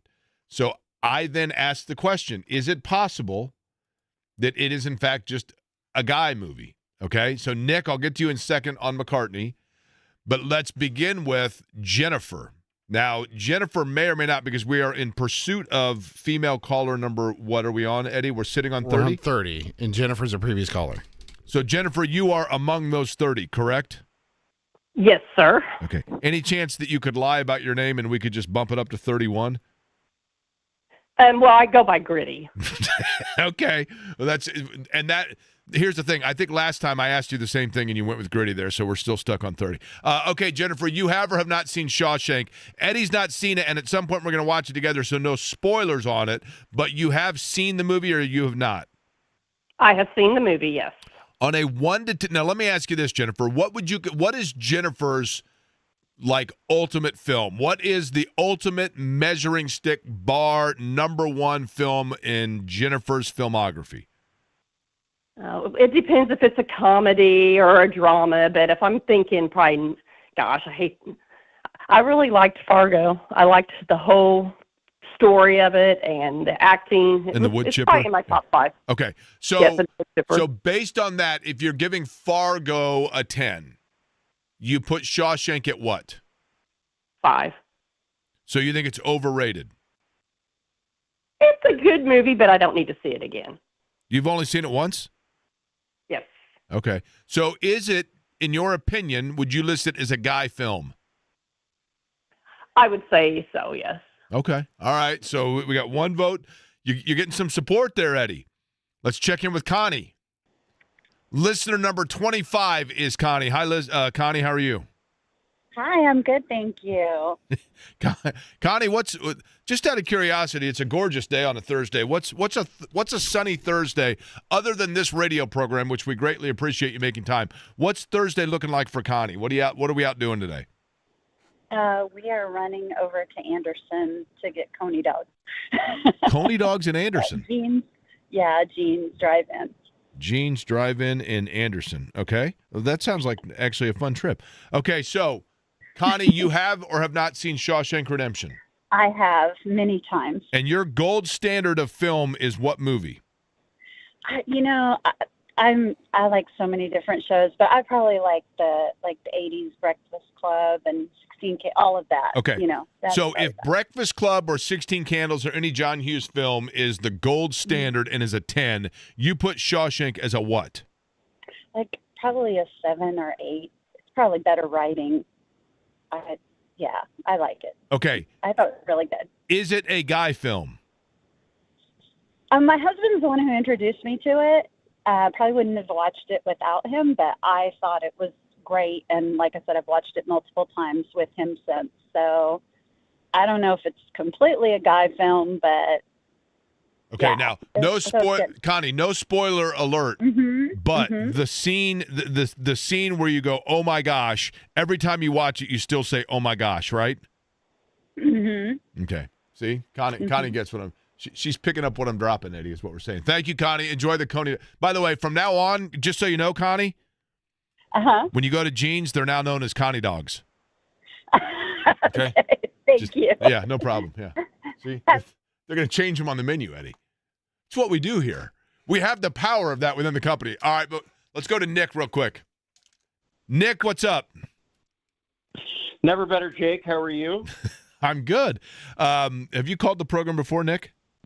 I have, Okay. and we shook hands and talked about radio at the state fair when you had your on-site. And was I a nice guy or was I a jerk? Oh, what a nice guy you are. I don't know that Eddie would agree with that sentiment, but I don't work for you. Well, see, he acts nice to everyone else so that he can boost his ego That's by right. asking people those types of questions. Listen, trust me. I'm running a huge risk when I ask publicly to somebody, was I a nice guy or not? Because you just never know, depending on the day. Okay, Nick, you have seen Paul McCartney or you've not seen Paul McCartney? Before we get to McCartney, the leading woman in Shawshank Redemption, Shawshank is Rita Hayworth. Okay, so I think you need to bring that into context. Well, here's the thing. No spoilers here, okay? But Raquel Welch is a pretty big lead in it as well, although you do actually see Rita Hayworth in terms of a cameo. So maybe you are correct there, right? As a matter of fact, if I'm not mistaken, I believe this to be correct. It was based on a short story that I believe was called Rita Hayworth and the Shawshank Redemption, I believe. That's exactly right. So you are probably Exactly correct there. Okay, so what am I going to see Saturday night? McCartney. So I will try to give you advice to go to that show because there are certain people that are just different human beings. And I think McCartney is one. And the source that I have for that is I saw Herb Alpert of the famed Herb Alpert and the Tijuana Brass, who is 90 years old, at the Palladium in Carmel and was electric. And so if, McCartney's got 7 more years to be a great show. So he doesn't even have to blow into a trumpet in order to perform for people. Have you seen McCartney? Yeah. How recently? Not recently. Okay. But my point is that he actually seems with it Totally. and is active. And so I was expecting the absolute worst at the Herb Alpert show, and it was awesome. Okay, well, that's cool. I mean, listen, and that is impressive. No, listen, it's impressive for any of them. I mean, I can tell you, 53 feels different than 43. I can't imagine 83 for certain, right? No question about that. But I'm excited to see, and then, I'll report back. And, Eddie, when are we doing our Shawshank party? You tell me, Jake. You're the one who said it would happen, and I'm still waiting. Well, now that – and you can't put the fault on me here. If you watch it and you consider it a masterpiece, will you admit it, or are you now bound based on your relationship to downplay it? Well, see, Jake, I was pretty forthcoming and truthful about my review of Fast Times at Ridgemont High, so I will be honest and upfront. Hey, Jake, Denver is beautiful. Enjoy it. If you haven't been to the Red Rocks Amphitheater for a concert, it is a must. I have been, again, like I mentioned, so Shannon grew up in Denver, moved here at the age of 19. So she actually went to Columbine High School before the tragedy of Columbine. But and her family is all still, not all, but her brothers are still there, and a lot of my friends from high school are there. So I've been fortunate enough to have been to Denver a number of times. I've been to Red Rocks, but never for a show. That would be an absolute that would be a bucket list thing to see a show at Red Rocks. I actually looked at their schedule this year, and there weren't as many acts that was overall of intrigue to me, but beautiful area for certain. Definitely a beautiful area. You think the rocks were not red enough, Jake? Is that why? No, listen, Red Rocks was actually it's coral rocks that are all around the amphitheater, and that was part of the new deal after it was built. I mean, it's 90 years old at this point, and it's unbelievable. And one of the huge boulder rocks at the top of it, when Shannon was in high school, she and her friends climbed it, which is highly illegal, and they didn't know it at the time. They didn't know it at the time. She has a picture of herself up on top of it, and I'm like, yeah, okay. So you got banished from a Steak and Shake, and she... Totally, right? She's climbing Red Rocks, and I'm getting banned for life from Steak and Shake. Match made in heaven, Jake. Look at that. You two love birds. Well, listen, that was the Steak and Shake at 86 in Westfield. It's now a Crew Car Wash. And strangely enough, I'm not allowed to go through there either. Really? No, I'm just kidding. I was just being sarcastic. I have the monthly pass or whatever. Congratulations. Okay, we'll come back. The Colts, in terms of getting set for Arizona, is it possible it's going to be a look in the mirror? I'll explain what I mean next.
Colts Cardinals coming up Sunday at Lucas Oil Stadium.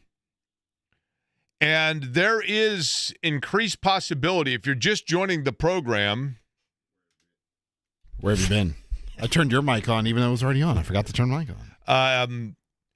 We were just talking to Darren Urban from the ArizonaCardinals.com, and he was saying Kyler Murray, there is increased possibility that, in fact, it will be Jacoby Brissett that the Colts could face on Sunday. And this just in. Kyler Murray not at practice again today. He has a toe injury. And he's got the foot. Or foot injury, yeah. But, he is a dynamic. I think he's actually – Kyler Murray might be Arizona's leading rusher at this point. And part of that is by design. I mean, they obviously put him in position to get in space, and he's a dynamic quarterback. The way that you prepare – I think is completely different if you know you're going to face Jacoby Brissett. Obviously, let me rephrase that. It's you prepare just based on this is our defense, this is what we're going to do, and then you see which one you're going up against. I don't know that you design entirely your defense based on the anticipation of one versus the other. But Arizona, in terms of their offense and the way that they want to do things, Darren was saying, there's not the body of work to know exactly what you get from Jacoby Brissett, but you have a general idea. We know here in Indianapolis, Brissett is more of the ball control, shorter yardage reception type quarterback. And look, we can poo-poo Jacoby Brissett all we want from the time that he was here in Indy and the fact that there was nothing overly dynamic about him. But you know what? Clearly the guy is a solid teammate and a reliable player that you know what you're getting because he's made a living in the NFL with different franchises. I remember talking to someone from an NBA standpoint that had been in the league for a really long time. And they essentially said, yeah, I mean, let's be real. I lasted an extra 5 years in the league just by being a good teammate. I mean, there wasn't a lot, I was an end-of-the-bench guy by then, but if you are a good teammate that's ready when your number's called, you can make a good living for a long time. And Brissett probably is there now, but I don't think schematically that you change things a lot, but you're going to be going, you're probably going to see more throws to the tight end, even though Kyler Murray does that. Arizona has not been able to really get their running game completely uncorked. And Marvin Harrison Jr. is just now starting to, I think, show the traits that we anticipated or expected of him out of Ohio State. He has been inconsistent. He has at times, because I do think that receiver, like we've talked about with kicker, can become kind of a mental position or a rhythm position. And so he has Marvin Harrison, to this point, not found the stability or the consistency that he had in college where he was a walking first down.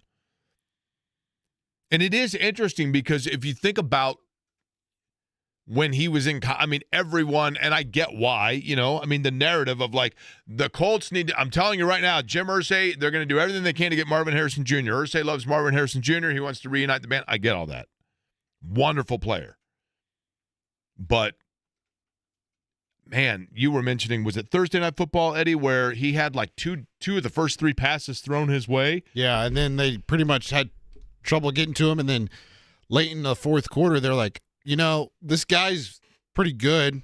We'll just lob the ball up to him, see if he can catch it. He comes down with two 50-50 balls. One results in a touchdown that ties the game late in the fourth quarter, and the other one set them up to be in position to score that said touchdown. And then last week he leads the game off with a 46-yard reception, and then the number's nothing. That's just been the story so far through a season and 5 games now for Kyler Murray and Marvin Harrison Jr. They just seemingly cannot get on the same page.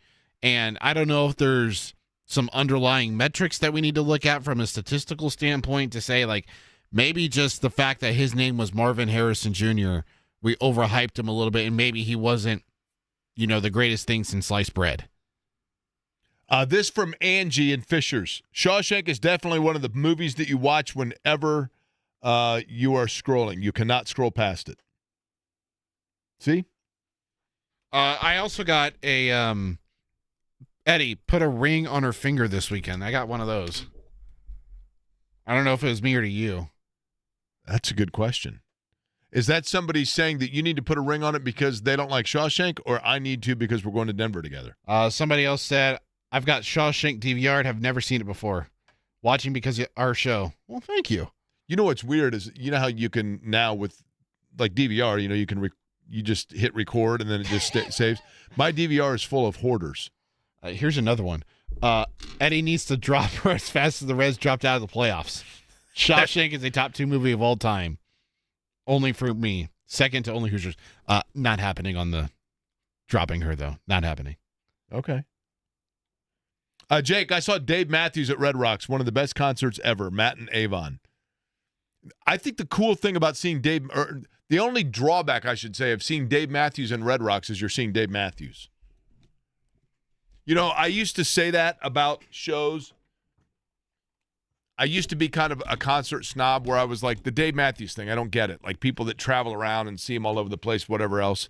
And then I had this epiphany where when I went to that show this summer with my cousin, and we went to go see the 2 shows of Oasis in Manchester, and I know I've talked a lot about that show, but literally 100,000 people in this park, and I'm looking around, and people were emotional. Now, they hadn't played in 20 years, and that's their hometown, so it meant a lot to people. But as I was looking around and I'm seeing and I'm sharing in this euphoria with other people, and then I realized what this song means to me means something different to that guy and that woman and that kid over there, but it means something to all 4 of us. Even though individually it might be a different meaning, it is amongst the soundtrack that is parallel for all of us.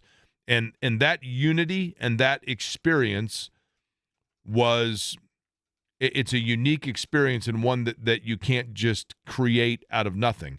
And so therefore, I understand and I respect now, or have a better understanding and respect out of people that when I would say, like, I don't understand why people tour with Dave Matthews or the Grateful Dead or whatever else. I get it, because being able to experiencing that common bond with total strangers and enjoying the euphoria of a moment is very cool. So I get it. I mean, I joke about it, but I totally get it. This from Anthony. Shawshank, a top 10 movie. Eddie, you are allowed to watch TV without her. Yes. Come by, and at some point we will do. I do think, Eddie, as somebody who has grown up around sports and been around it, I do think that you will watch it and have an appreciation for it. I think you'll say, you know what, it's a great movie. Taylor Tannebaum do we count Taylor as a female listener? No. She's with the ACC Network. She is from WTHR Channel 13. She's always a fun guest. We're going to ask her about Shawshank, and we're also going to find out what the hell's going on with one of the coaching nemesis of Indiana, Bill Belichick. We'll do it all next.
2 o'clock on a gorgeous Thursday in Indianapolis. For that matter, it's 2 o'clock everywhere in the Eastern time zone.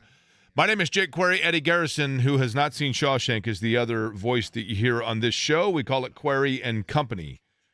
James Boyd, who you hear in the morning, is going to be joining us just about 30 minutes from now. Get you up to speed real quick on what is going on. The Pacers have a new point guard in terms of their number 3 point guard because they released DeLon Wright. Not because of the injury he suffered in preseason game number 1 where he received 10 stitches, but they waived him, and they now have signed Cam Payne, who has been Cameron Payne, played a little bit of everywhere in the NBA, most recently with the New York Knicks. He is in the mix. As for the Colts and Cardinals, we just told you Kyler Murray still not practicing with that foot injury. We will Eddie, I believe Alec Pierce back on the practice field. James Boyd will be able to give us a complete update on who is in and who is out for practice Kenny this Moore week. Was not practicing again today, so that's not good. Again, a big one. So we shall see, and we will get caught up on all of that coming up in just about 30 minutes. But joining us now on the Java House Peel and Pour guest line, she, of course, from WTHR Channel 13, where she would be known in Indianapolis, but also a friend of the show, and now with the ACC Network and ESPN, Taylor Tannebaum joining us. That was a huge sigh you just let out, Taylor. Everything going okay? No, I was laughing. I love the intro, and I'm just happy to be with you guys, you know? Okay. Well, we're happy to have you. I'm going to begin with this. It has nothing to do with sports. I know that's shocking to you. Are you ready? Oh, yeah. Okay. Shawshank Redemption, you have or have not seen it? I have. Eddie and I are having this discussion. Eddie Garrison has not seen the movie, so no spoiler alert. But I'll begin with this. I'm not going to lead the witness, okay? Yes or no, it is a guy film. No. Let me I don't ask. think it, for guys, like it's just like a guy's kind of film, like not as how geared toward women. Like Beaches is a chick flick, right? So is Shawshank a dude film? I don't think so. I wouldn't consider that. In Taylor Tannenbaum's movie listings, give me your creme de la creme movie, the movie that know what I mean? That's the one, that is it. You're going to embarrass me. Really, Shawshank is one of my favorite movies, but you're going to embarrass me on radio right now, aren't you? Well, I'm not embarrassed to say this. I'm, first of all, not an avid movie watcher. I'm much more of like a docu-series, watch a show, binge it, so it's sort of like a movie. I'm just like, if you ask me if I've seen a movie, I probably haven't seen it. My all-time favorite movie is Twister. Like, I've seen it 4,000 times. If it's on TV, I'm watching it. If it's on an airplane, I'm watching it. Okay, let me ask you. Yeah. Now, we're talking the original, Philip Seymour Hoffman version, right? Yes, the OG. Now, here's the thing. I'm not going to totally laugh so long as you agree to this, okay? And if you don't agree with this, then we're going to laugh at you and mock you, okay? I don't disagree that it's great, but it's great in the same form that Saved by the Bell is great. And by that, I mean it's so cheesy you can't quit watching. No question. And you know what happens at the end every single time, but I'm going to watch it every single time. Like, there's cows flying. They drive through a full-blown house from roof to end. Like, come on now. Like, the twisters look like they've been just, like, drawn in. It's pretty good, though, you know? As long as you look past all that stuff, it's pretty realistic. Okay. So here's the thing. It's a perfect segue, and actually it's interesting, Taylor, because I texted you and said, hey, can you come on? And you said, sure, and you didn't even ask for what it was, for the reasoning that I wanted to have you on. Now, if you had to guess, what is the reason, what is the storyline, what is the thing that I need you to educate me, what is the story that I want to talk about? That Carolina's a bleep show. Bingo. So it is Twister, right? North Carolina football. And again, I realize we're in Big Ten country, but Bill Belichick, this is the guy that I don't need to tell people here the history of Bill Belichick. And he goes to North Carolina, and it has been so far an utter disaster. So first off, give me, the 90-second summary of just where we are and how we got here. So how we got here is at the end of last year, toward the end of last year, Mac Brown was relieved of his duties after a 6-6 season. This is the Hall of Fame head coach in Mac Brown, who before anything else, the players come first, and that's what he's known for. He's a people person, but they felt like they wanted a change at the helm. Understand, respect it. I love Bubba Cunningham, their athletic director. He's a wonderful mind in terms of Carolina and also college athletics as a whole. He's been on the board for the NCAA basketball selection committee, yada, yada. So they decide they're going to go in a different direction. And you're thinking this day and age in college football, you go young, you go innovative, you go someone, I don't know, up and coming, fresh, who can relate to the kids. They go 73-year-old Bill Belichick, now the oldest coach in all of college football. That's the direction they decided to go. And from learning and listening and everything that's been gathered, that wasn't necessarily the direction the athletic department would have gone, but, you know, there's people with big pockets and big voices in terms of the board of trustees and other people involved, and they wanted to bring in someone of the name of Bill Belichick, who has won at the highest level and has won 8 Super Bowls, 6 as a head coach, and they thought that would up the recruiting. It would obviously excite the fan base, and this would be a different approach in a world that has turned very professional as opposed to amateur. Well, that appears it has not been the case. It has not worked out. The record speaks for itself. They have 2 wins this season, none of which are against FBS opponents. They are pretty much at the bottom of every single statistical category, offensively, defensively, when it comes to not just in the ACC, but all of the entire country. They're in like 130s and below in all the major statistical categories. And there seems to be a ton of turmoil and discord and disconnection within the locker room and within the building. So the school did put out a statement and said, we are sticking behind our coach. And then Bill Belichick in that statement said, I am here at Carolina, and that's where we stand right now. Okay, so here's the thing, Taylor. When, I guess a 2-part conversation on this. When a coach like a Belichick seemingly would have the track record where if he were to come out and say, look, I'm going to put my footprint on this. We're going to do things my way, and there's going to be some navigation that needs to go through that before we are turning around a program. We are putting our own stamp on it, and that's going to take some time, right? And so therefore you could go with that. Or then the other side of it is this guy's completely out of touch. He has no idea how to talk to college kids, and Tom Brady won him a bunch of games, and we got fooled into thinking he's a genius. Is the truth somewhere in the middle there, or what has led for it to go this far down? I do think the truth is somewhere in the middle there. Obviously, the man knows how to win. I don't think there's a question about that. But there is that asterisk there that he did most of his winning with a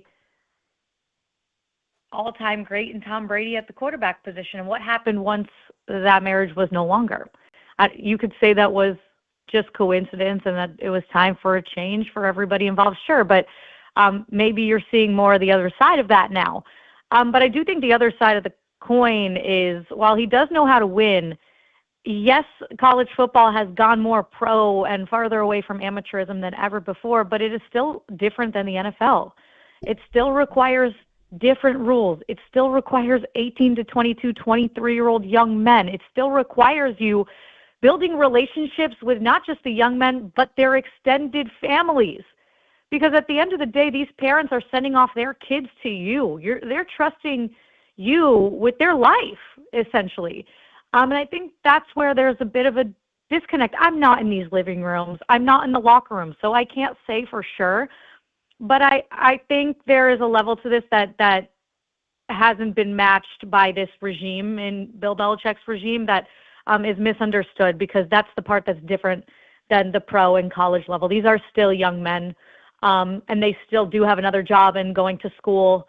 And, transparency is really important, and there hasn't been a ton of transparency with the program. Like, Bill Belichick's not very accessible to local media.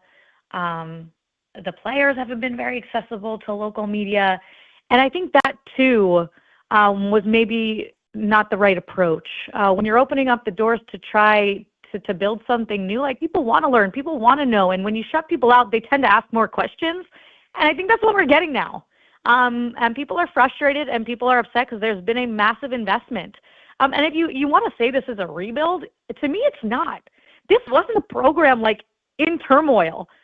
They've gone to bowl games in 21, 22, 23, 24. You're watching Drake May do what he's doing with the Patriots. Like, this isn't a program that has some deep, rich history of winning championships. But they were solid and competitive in the Atlantic Coast Conference. They were playing for an ACC championship in 2022. So where they are today is actually a far cry from where they were 3 years ago. And this is with an entire new approach and a new coaching staff where you expected it to go the other way. You know, it's funny, Taylor, in any walk of sport and any level, whether we're talking about the Colts, the Pacers, Indiana, Purdue, or North Carolina football and the Patriots, the separation between eccentric mad scientist and prickly has-been out-of-touch guy is wins. That's it, right? I mean, literally, that's right. I mean, the method to the madness when you are getting results is one thing, and then when you're not, you see, I mean, obviously, how it ended in New England and all of it, right? Lastly, and then I want to talk to you about some stuff locally, but it would seem from afar, you know, I watched I was curious because of Belichick, and listen, you know, in covering so many Colts Patriots games and going to Foxborough and for the week leading up and, you know, seeing kind of that glimpse behind the curtain a little bit, I was curious how it would go in Chapel Hill. I watched game number 1, and there's this buzz. It was Dion at Colorado. It was this energy and this excitement, and Jordan's there, and Roy Williams is there, and, you know, people are super stoked, and it's this star-studded event, and then they went out and just absolutely fell flat on their face. And now it seems like they're going to take the little crumb, and I don't know how little we're talking about with an NCAA violation that supposedly he's being investigated for. But from afar, Taylor, what it seems like is there is now a group of influential people at Carolina that if they have an out, they're going to take it. Is that fair? Yes. You know, they put out these statements to squash that beef, but from what I've heard, where there's smoke, there's fire, and there are some rumblings in there that people are looking for a way out, whether it be one side or the other, whether it's Bill's camp or whether it's, you know, the school's camp. I'm not entirely clear, but yeah, those rumblings, there's something to it. But then they put out a statement saying we're committed to each other, but statements are statements, and I guess it's just words typed on a sheet of paper. I don't know how much benefit it would do to do right now. Like, I look at the coaching staff, I'm being serious, Jake, and I'm like, if Bill Belichick were no longer the head coach, who the heck is taking over this football team? Jeff Saturday, baby. Jeff Saturday. He's used to it. Airdrop him in. He's a Carolina guy, right? Yeah, I know. I'm serious, like, truthfully, because that's been a big point of contention with this staff is, like, who really has true NCAA winning experience on this coaching staff? Forget the roster, which has 70 new players. That's who I feel bad for, is these players. Regardless of what happens at the helm, if Bill Belichick and the school were to mutually part ways today, cool, whatever, they're hiring a new head coach. You know who doesn't get this year back? These players. They don't get this year back. They've played, 5 games? I mean, you know, it's not like the NCAA is going to be like, hey, you guys were screwed this year. We're going to give you a year back. That's never going to happen, first of all. But, you know, they lose that, and I'm disappointed for them. Maybe they can turn it around, and I want to hope the best for Carolina because this is a brand that has potential to be good. But, man, right now it's as bad as it could possibly be. So you're traveling. You are currently – you said you have a game this weekend, right? Vatech and Georgia Tech, is that right? Yes, we are heading to Atlanta to the undefeated Jackets. Okay. Hey, listen, they're tough, man. I can tell you that much. Okay, so when you are traveling and you're on planes or whatever else, I want to know the last 3 shows or docuseries that you binged. Ooh. Well, currently right now on my television as I prep, I'm watching Dateline. Big Dateline girl. When I'm on a plane lately, I'm on a Wicked kick. Like, I've seen Wicked a ton of times now too, but I inevitably always fall asleep on a plane. I'm like a baby in motion. I fall asleep. So Wicked has been one of them. And then, I'm watching sports. You know, I'm catching up on the day's events. So those are really my 3 things. But where there's a Dateline, there is a Taylor, I can assure you. Here's the thing about the Dateline thing. A lot of people that are on Dateline are wicked. We know that much, right? There's a lot of that going on. There you go. But when I watch it,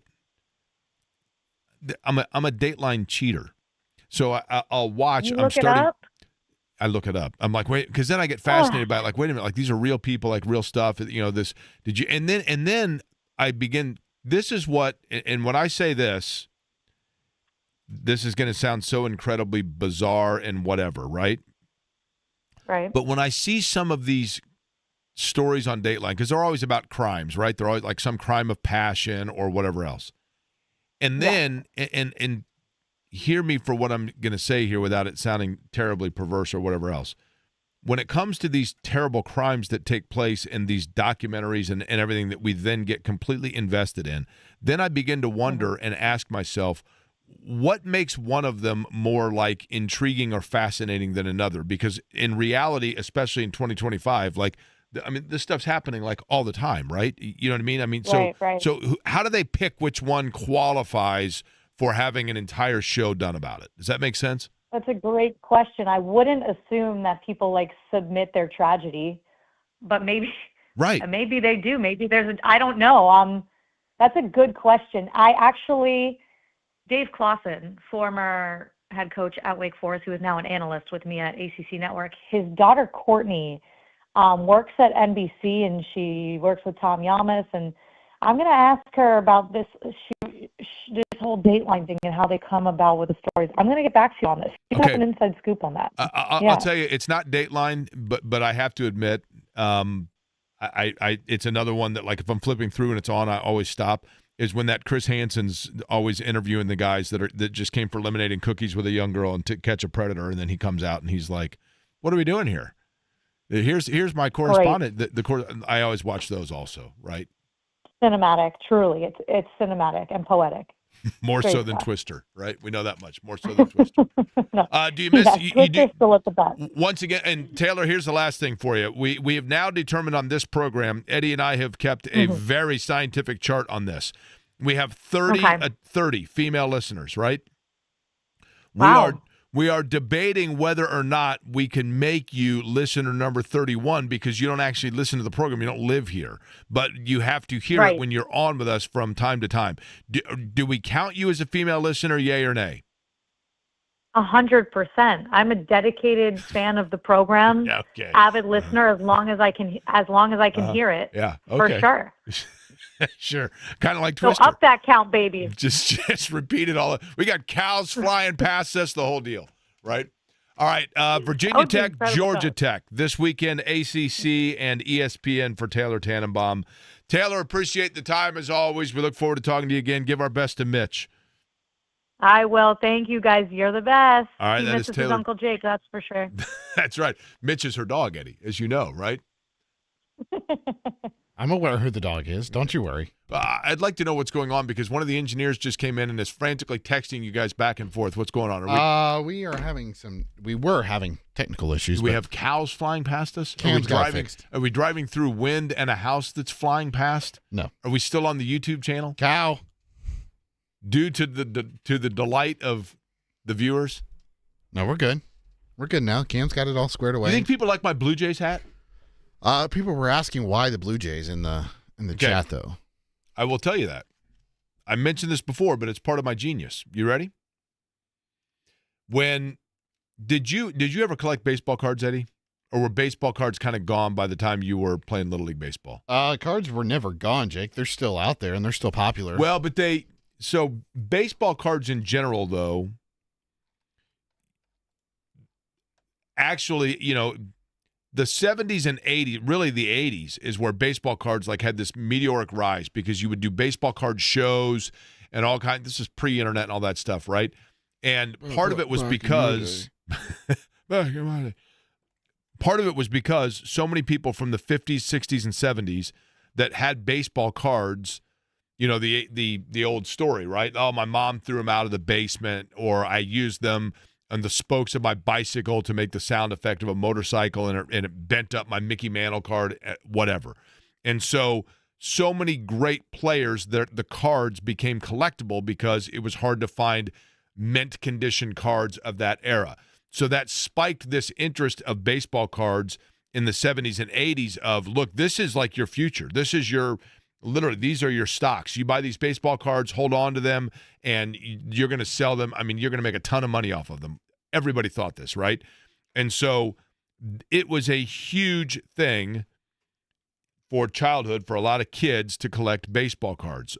And then the other thing that became popular was you send your baseball card to the stadium of the player and ask them to sign it with a self-addressed stamped envelope.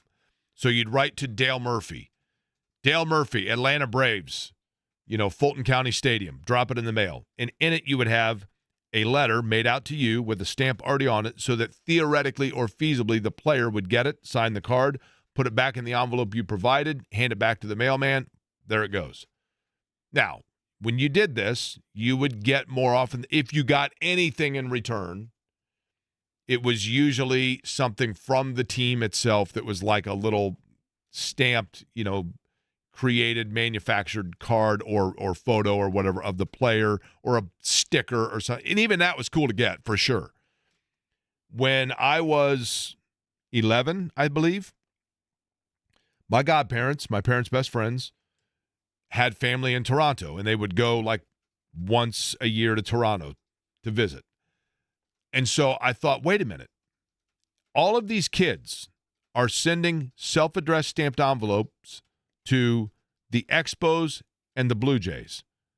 But those players, Tim Raines and Andre Dawson and Jesse Barfield and George Bell, those players are signing those cards and putting them back in these self-addressed stamped envelopes. And then the Canadian mailman is saying, or postal worker, I can't take this. That has an American stamp. It needs a Canadian stamp.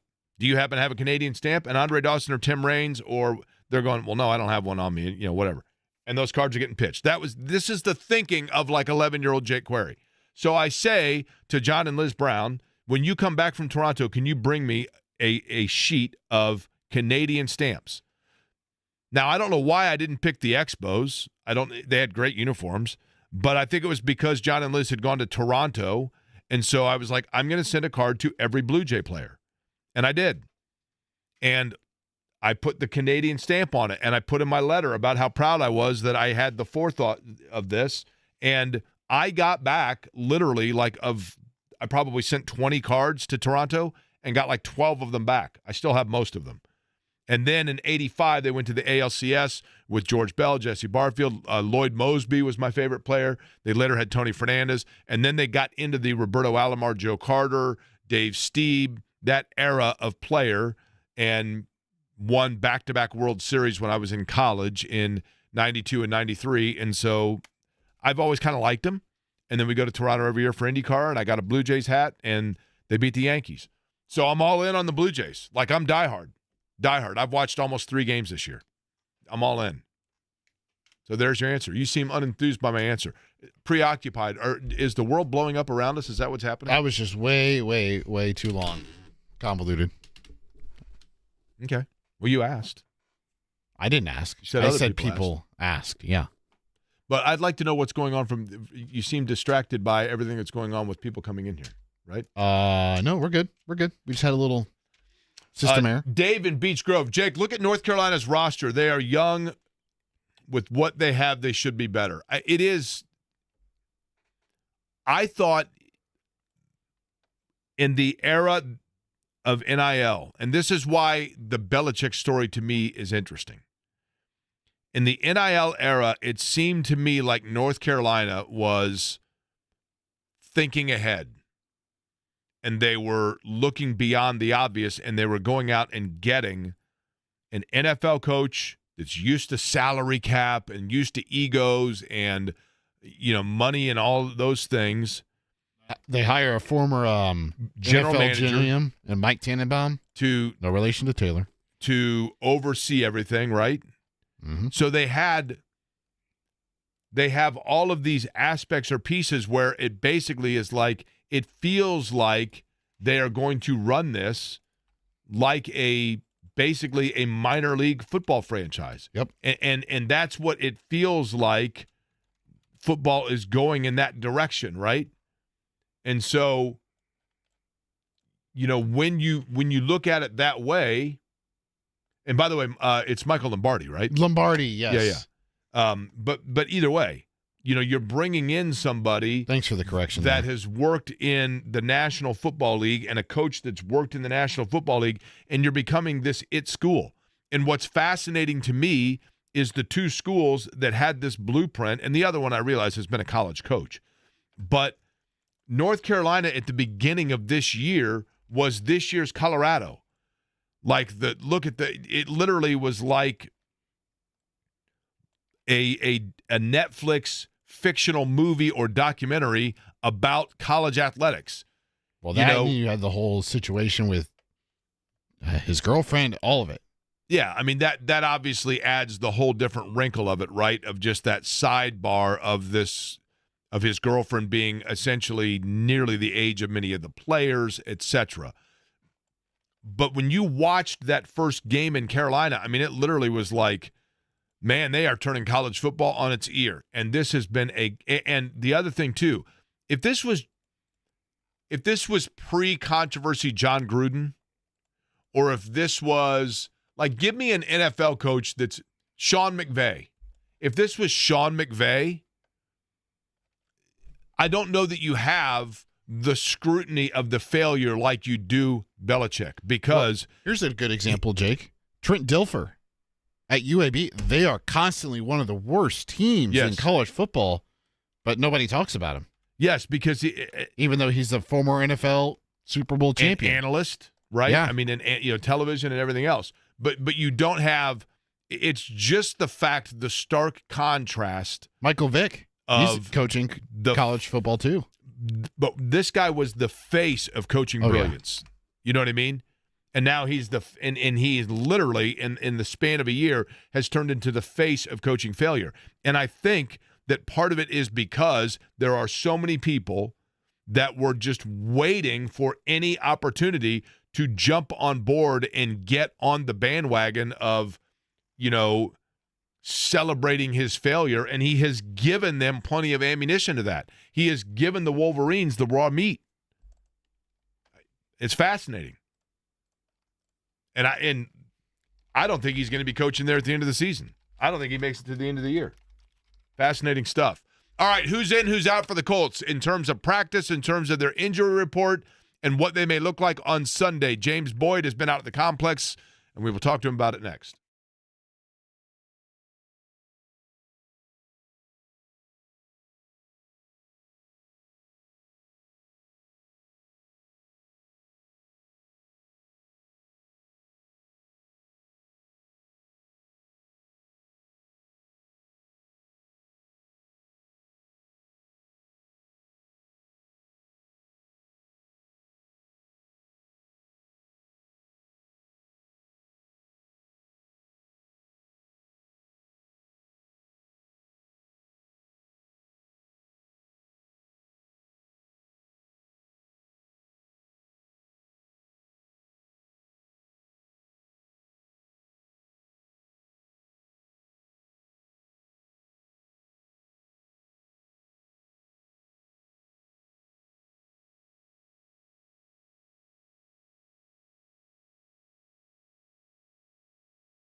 So the Colts and Cardinals coming up Sunday, and let's find out, because there are a lot of question marks from a health standpoint, not just for Arizona, but Indianapolis as well. Joining us now on the Java House Peel and Pour guest line, you hear him in the mornings with Kevin Bowen and Jeff Rickard. James Boyd joins us on the show. James, how are you? Doing good. I want to get right to this point, and that is I'm just going to simply name the player, and then you tell me the latest on what we're hearing in terms of availability, okay? Kenny Moore. Doesn't look good. Did not practice for a second straight day due to the Achilles injury that's kept him out the last 2 weeks.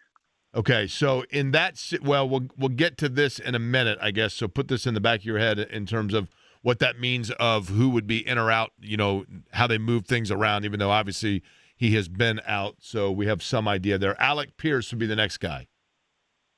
He was practicing today, which is a good thing, but like we saw last week, he has to get through the final stages of the concussion protocol to be available come Sunday. Where do things stand in terms of the return of Jalen Jones?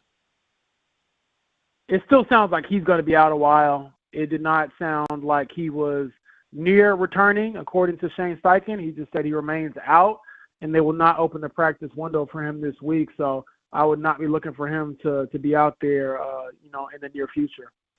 When you look, okay, so I'm trying to think. Grover Stewart's another one, by the way, who is on his way back or on the mend. Where do things stand with Stewart? I believe he's fine. He didn't practice, he's practiced in full yesterday, did not practice today, although throughout the season, Grover has received at least one rest day per week, more or less. So I wouldn't be too alarmed that he didn't practice today. Tyquan Lewis, I think, missed practice due to an illness. I assume expected to still go, though, right? Yeah, he was back out there today, so Okay. It seems like he was fine. Anybody I'm missing? I think those are the big ones. Oh, Braden Smith. He was missed yesterday due to rest, back out there today. No worries there. When you look, James, at, just in general, we'll begin with this, the attrition, so to speak. And let's go back to the Kenny Moore as the example here. How many guys are having to play kind of out of position, if that makes sense? In other words, I'll give Chris Ballard credit. What I'm getting at here is in the defensive backfield, it's an area that he kept saying a year ago, like, look, I just need to see my guys play. And I know they went out and they acquired players in Bynum and Ward and tried to solidify it, but they just haven't been able to get any continuity there. Is it safe to say that there are guys in their defensive backfield that are playing opposite areas or different ways in which at the beginning of the year we envisioned their role to be? Not really. I just think that their roles have sort of expanded more than you would have liked. For example, Travarius Ward is still their number one corner. Nothing has really changed in his world. But without Jalen Jones out there, Xavier Howard retired, you're looking at certain players to kind of step up in bigger roles. And, for example, a guy like Mekhi Blackman, you made that trade for him at the beginning of the year.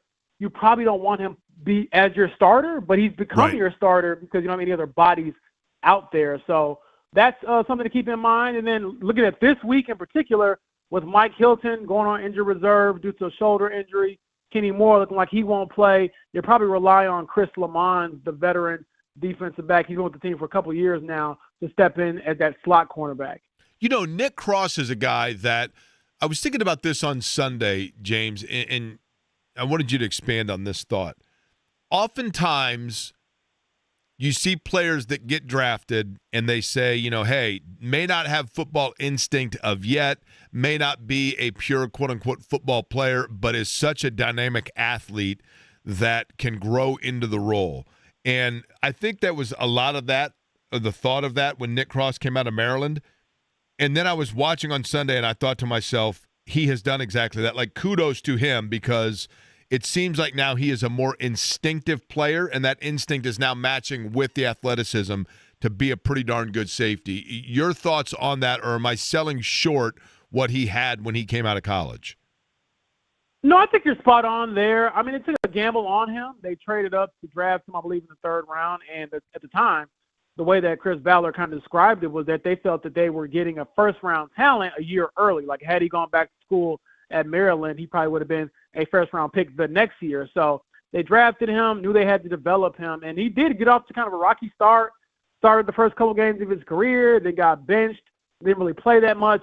But I think the position change from free safety to strong safety has helped him a ton, Jake.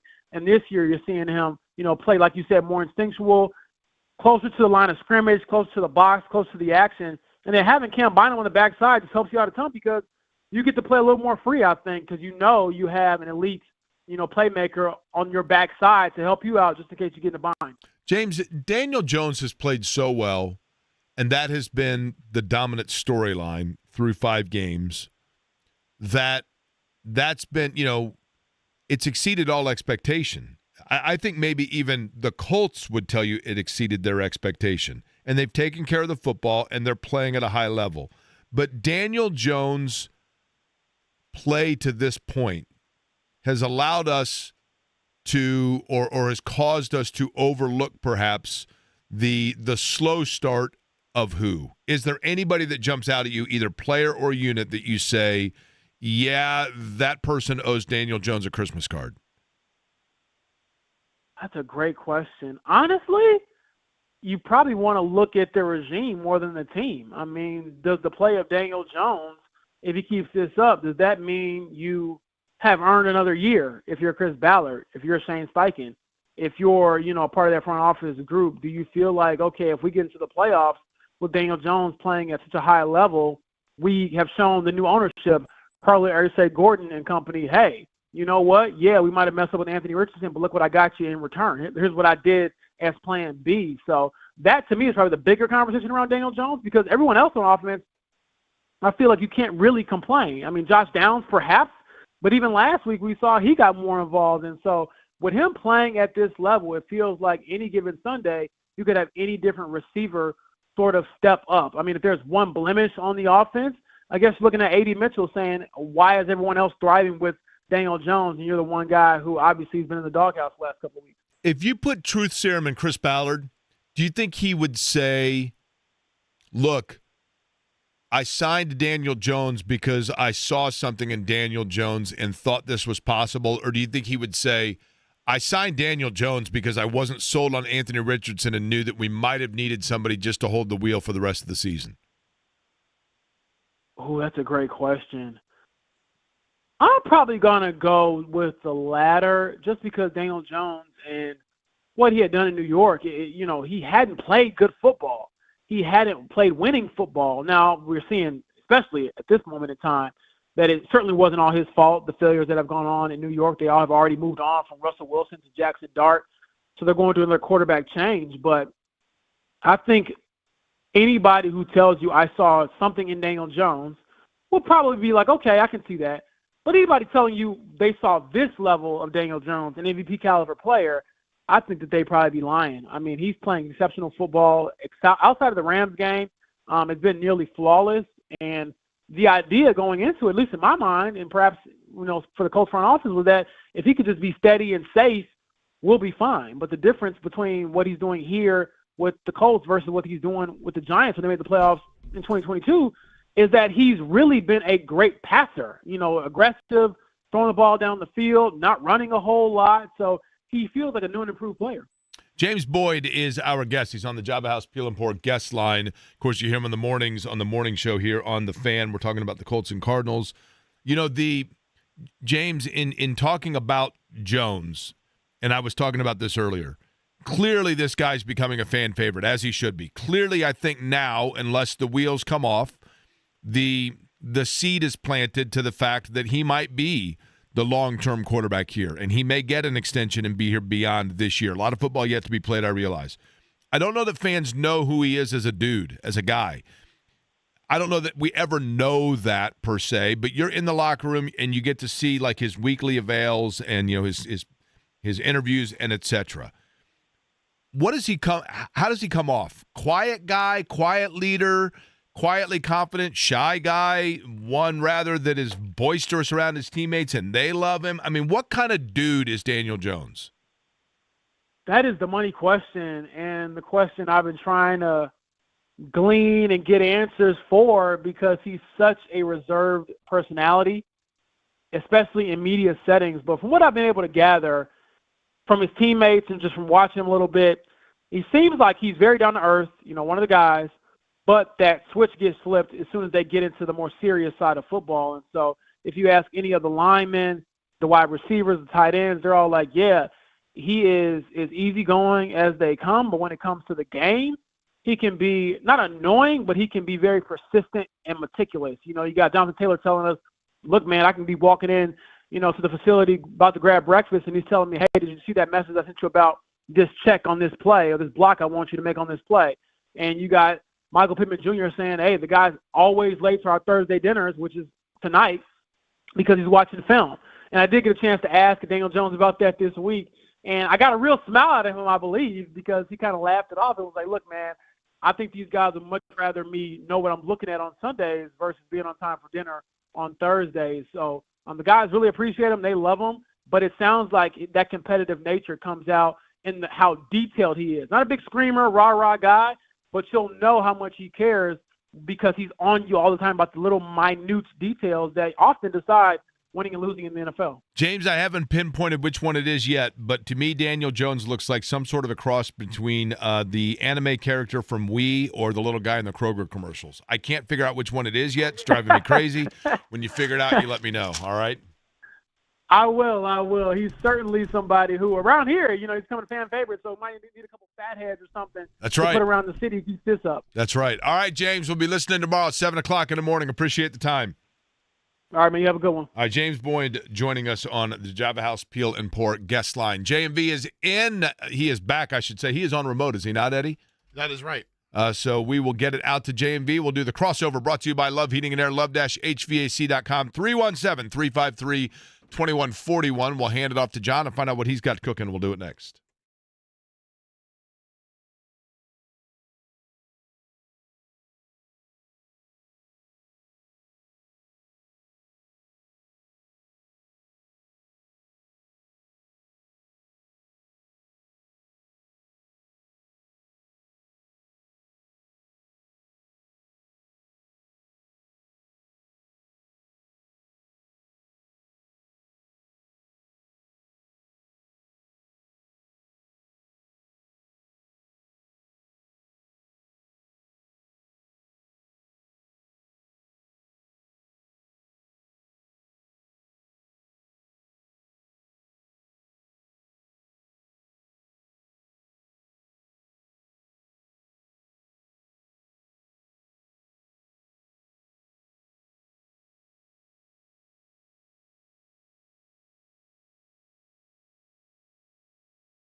Hey, Jake.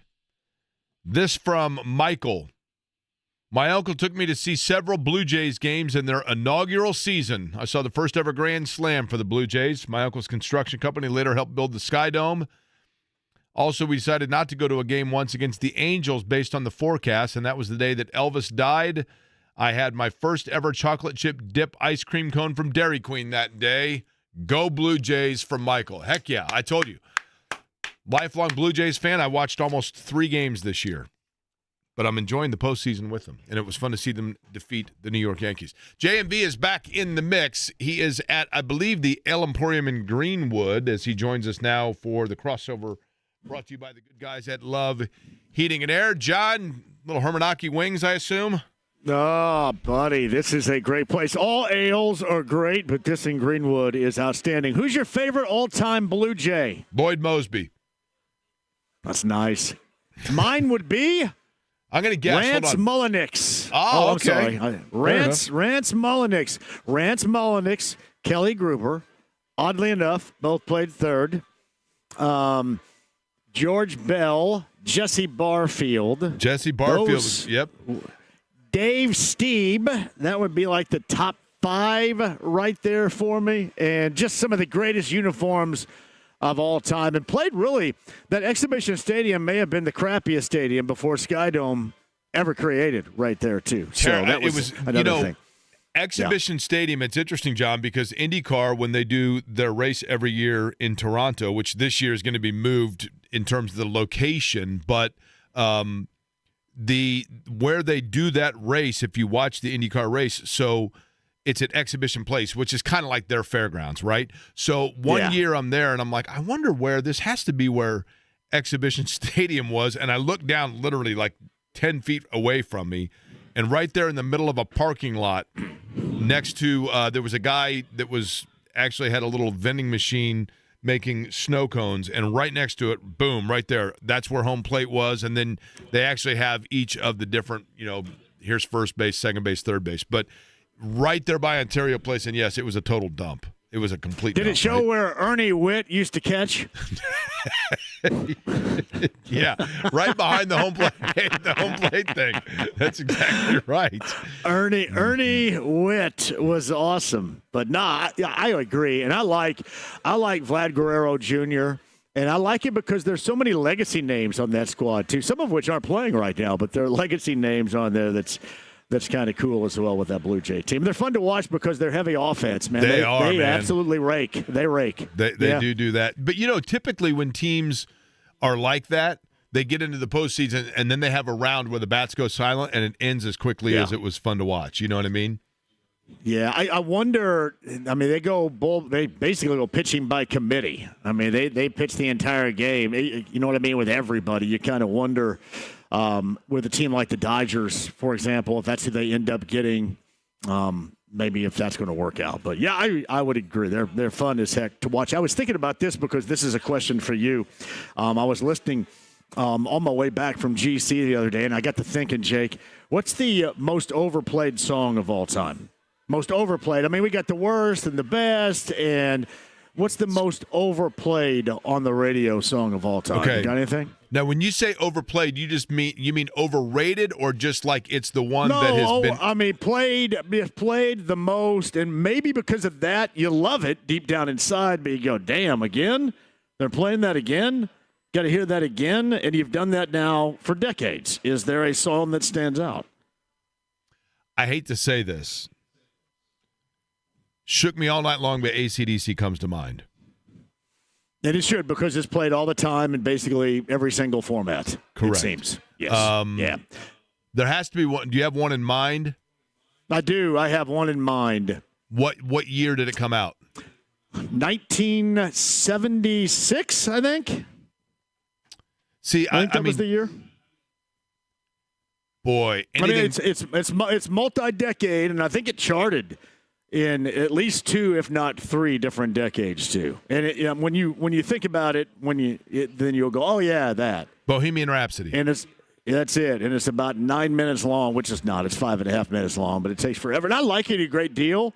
But whenever you hear it, you go, man, that again. It's like when somebody requested on Saturday night, I go, oh man, really again? All right, here we go. Yeah, I mean that's way up there, man. I've always wondered this: what song? And there's various answers to that. What song do you believe has been played on American radio more than any other in history?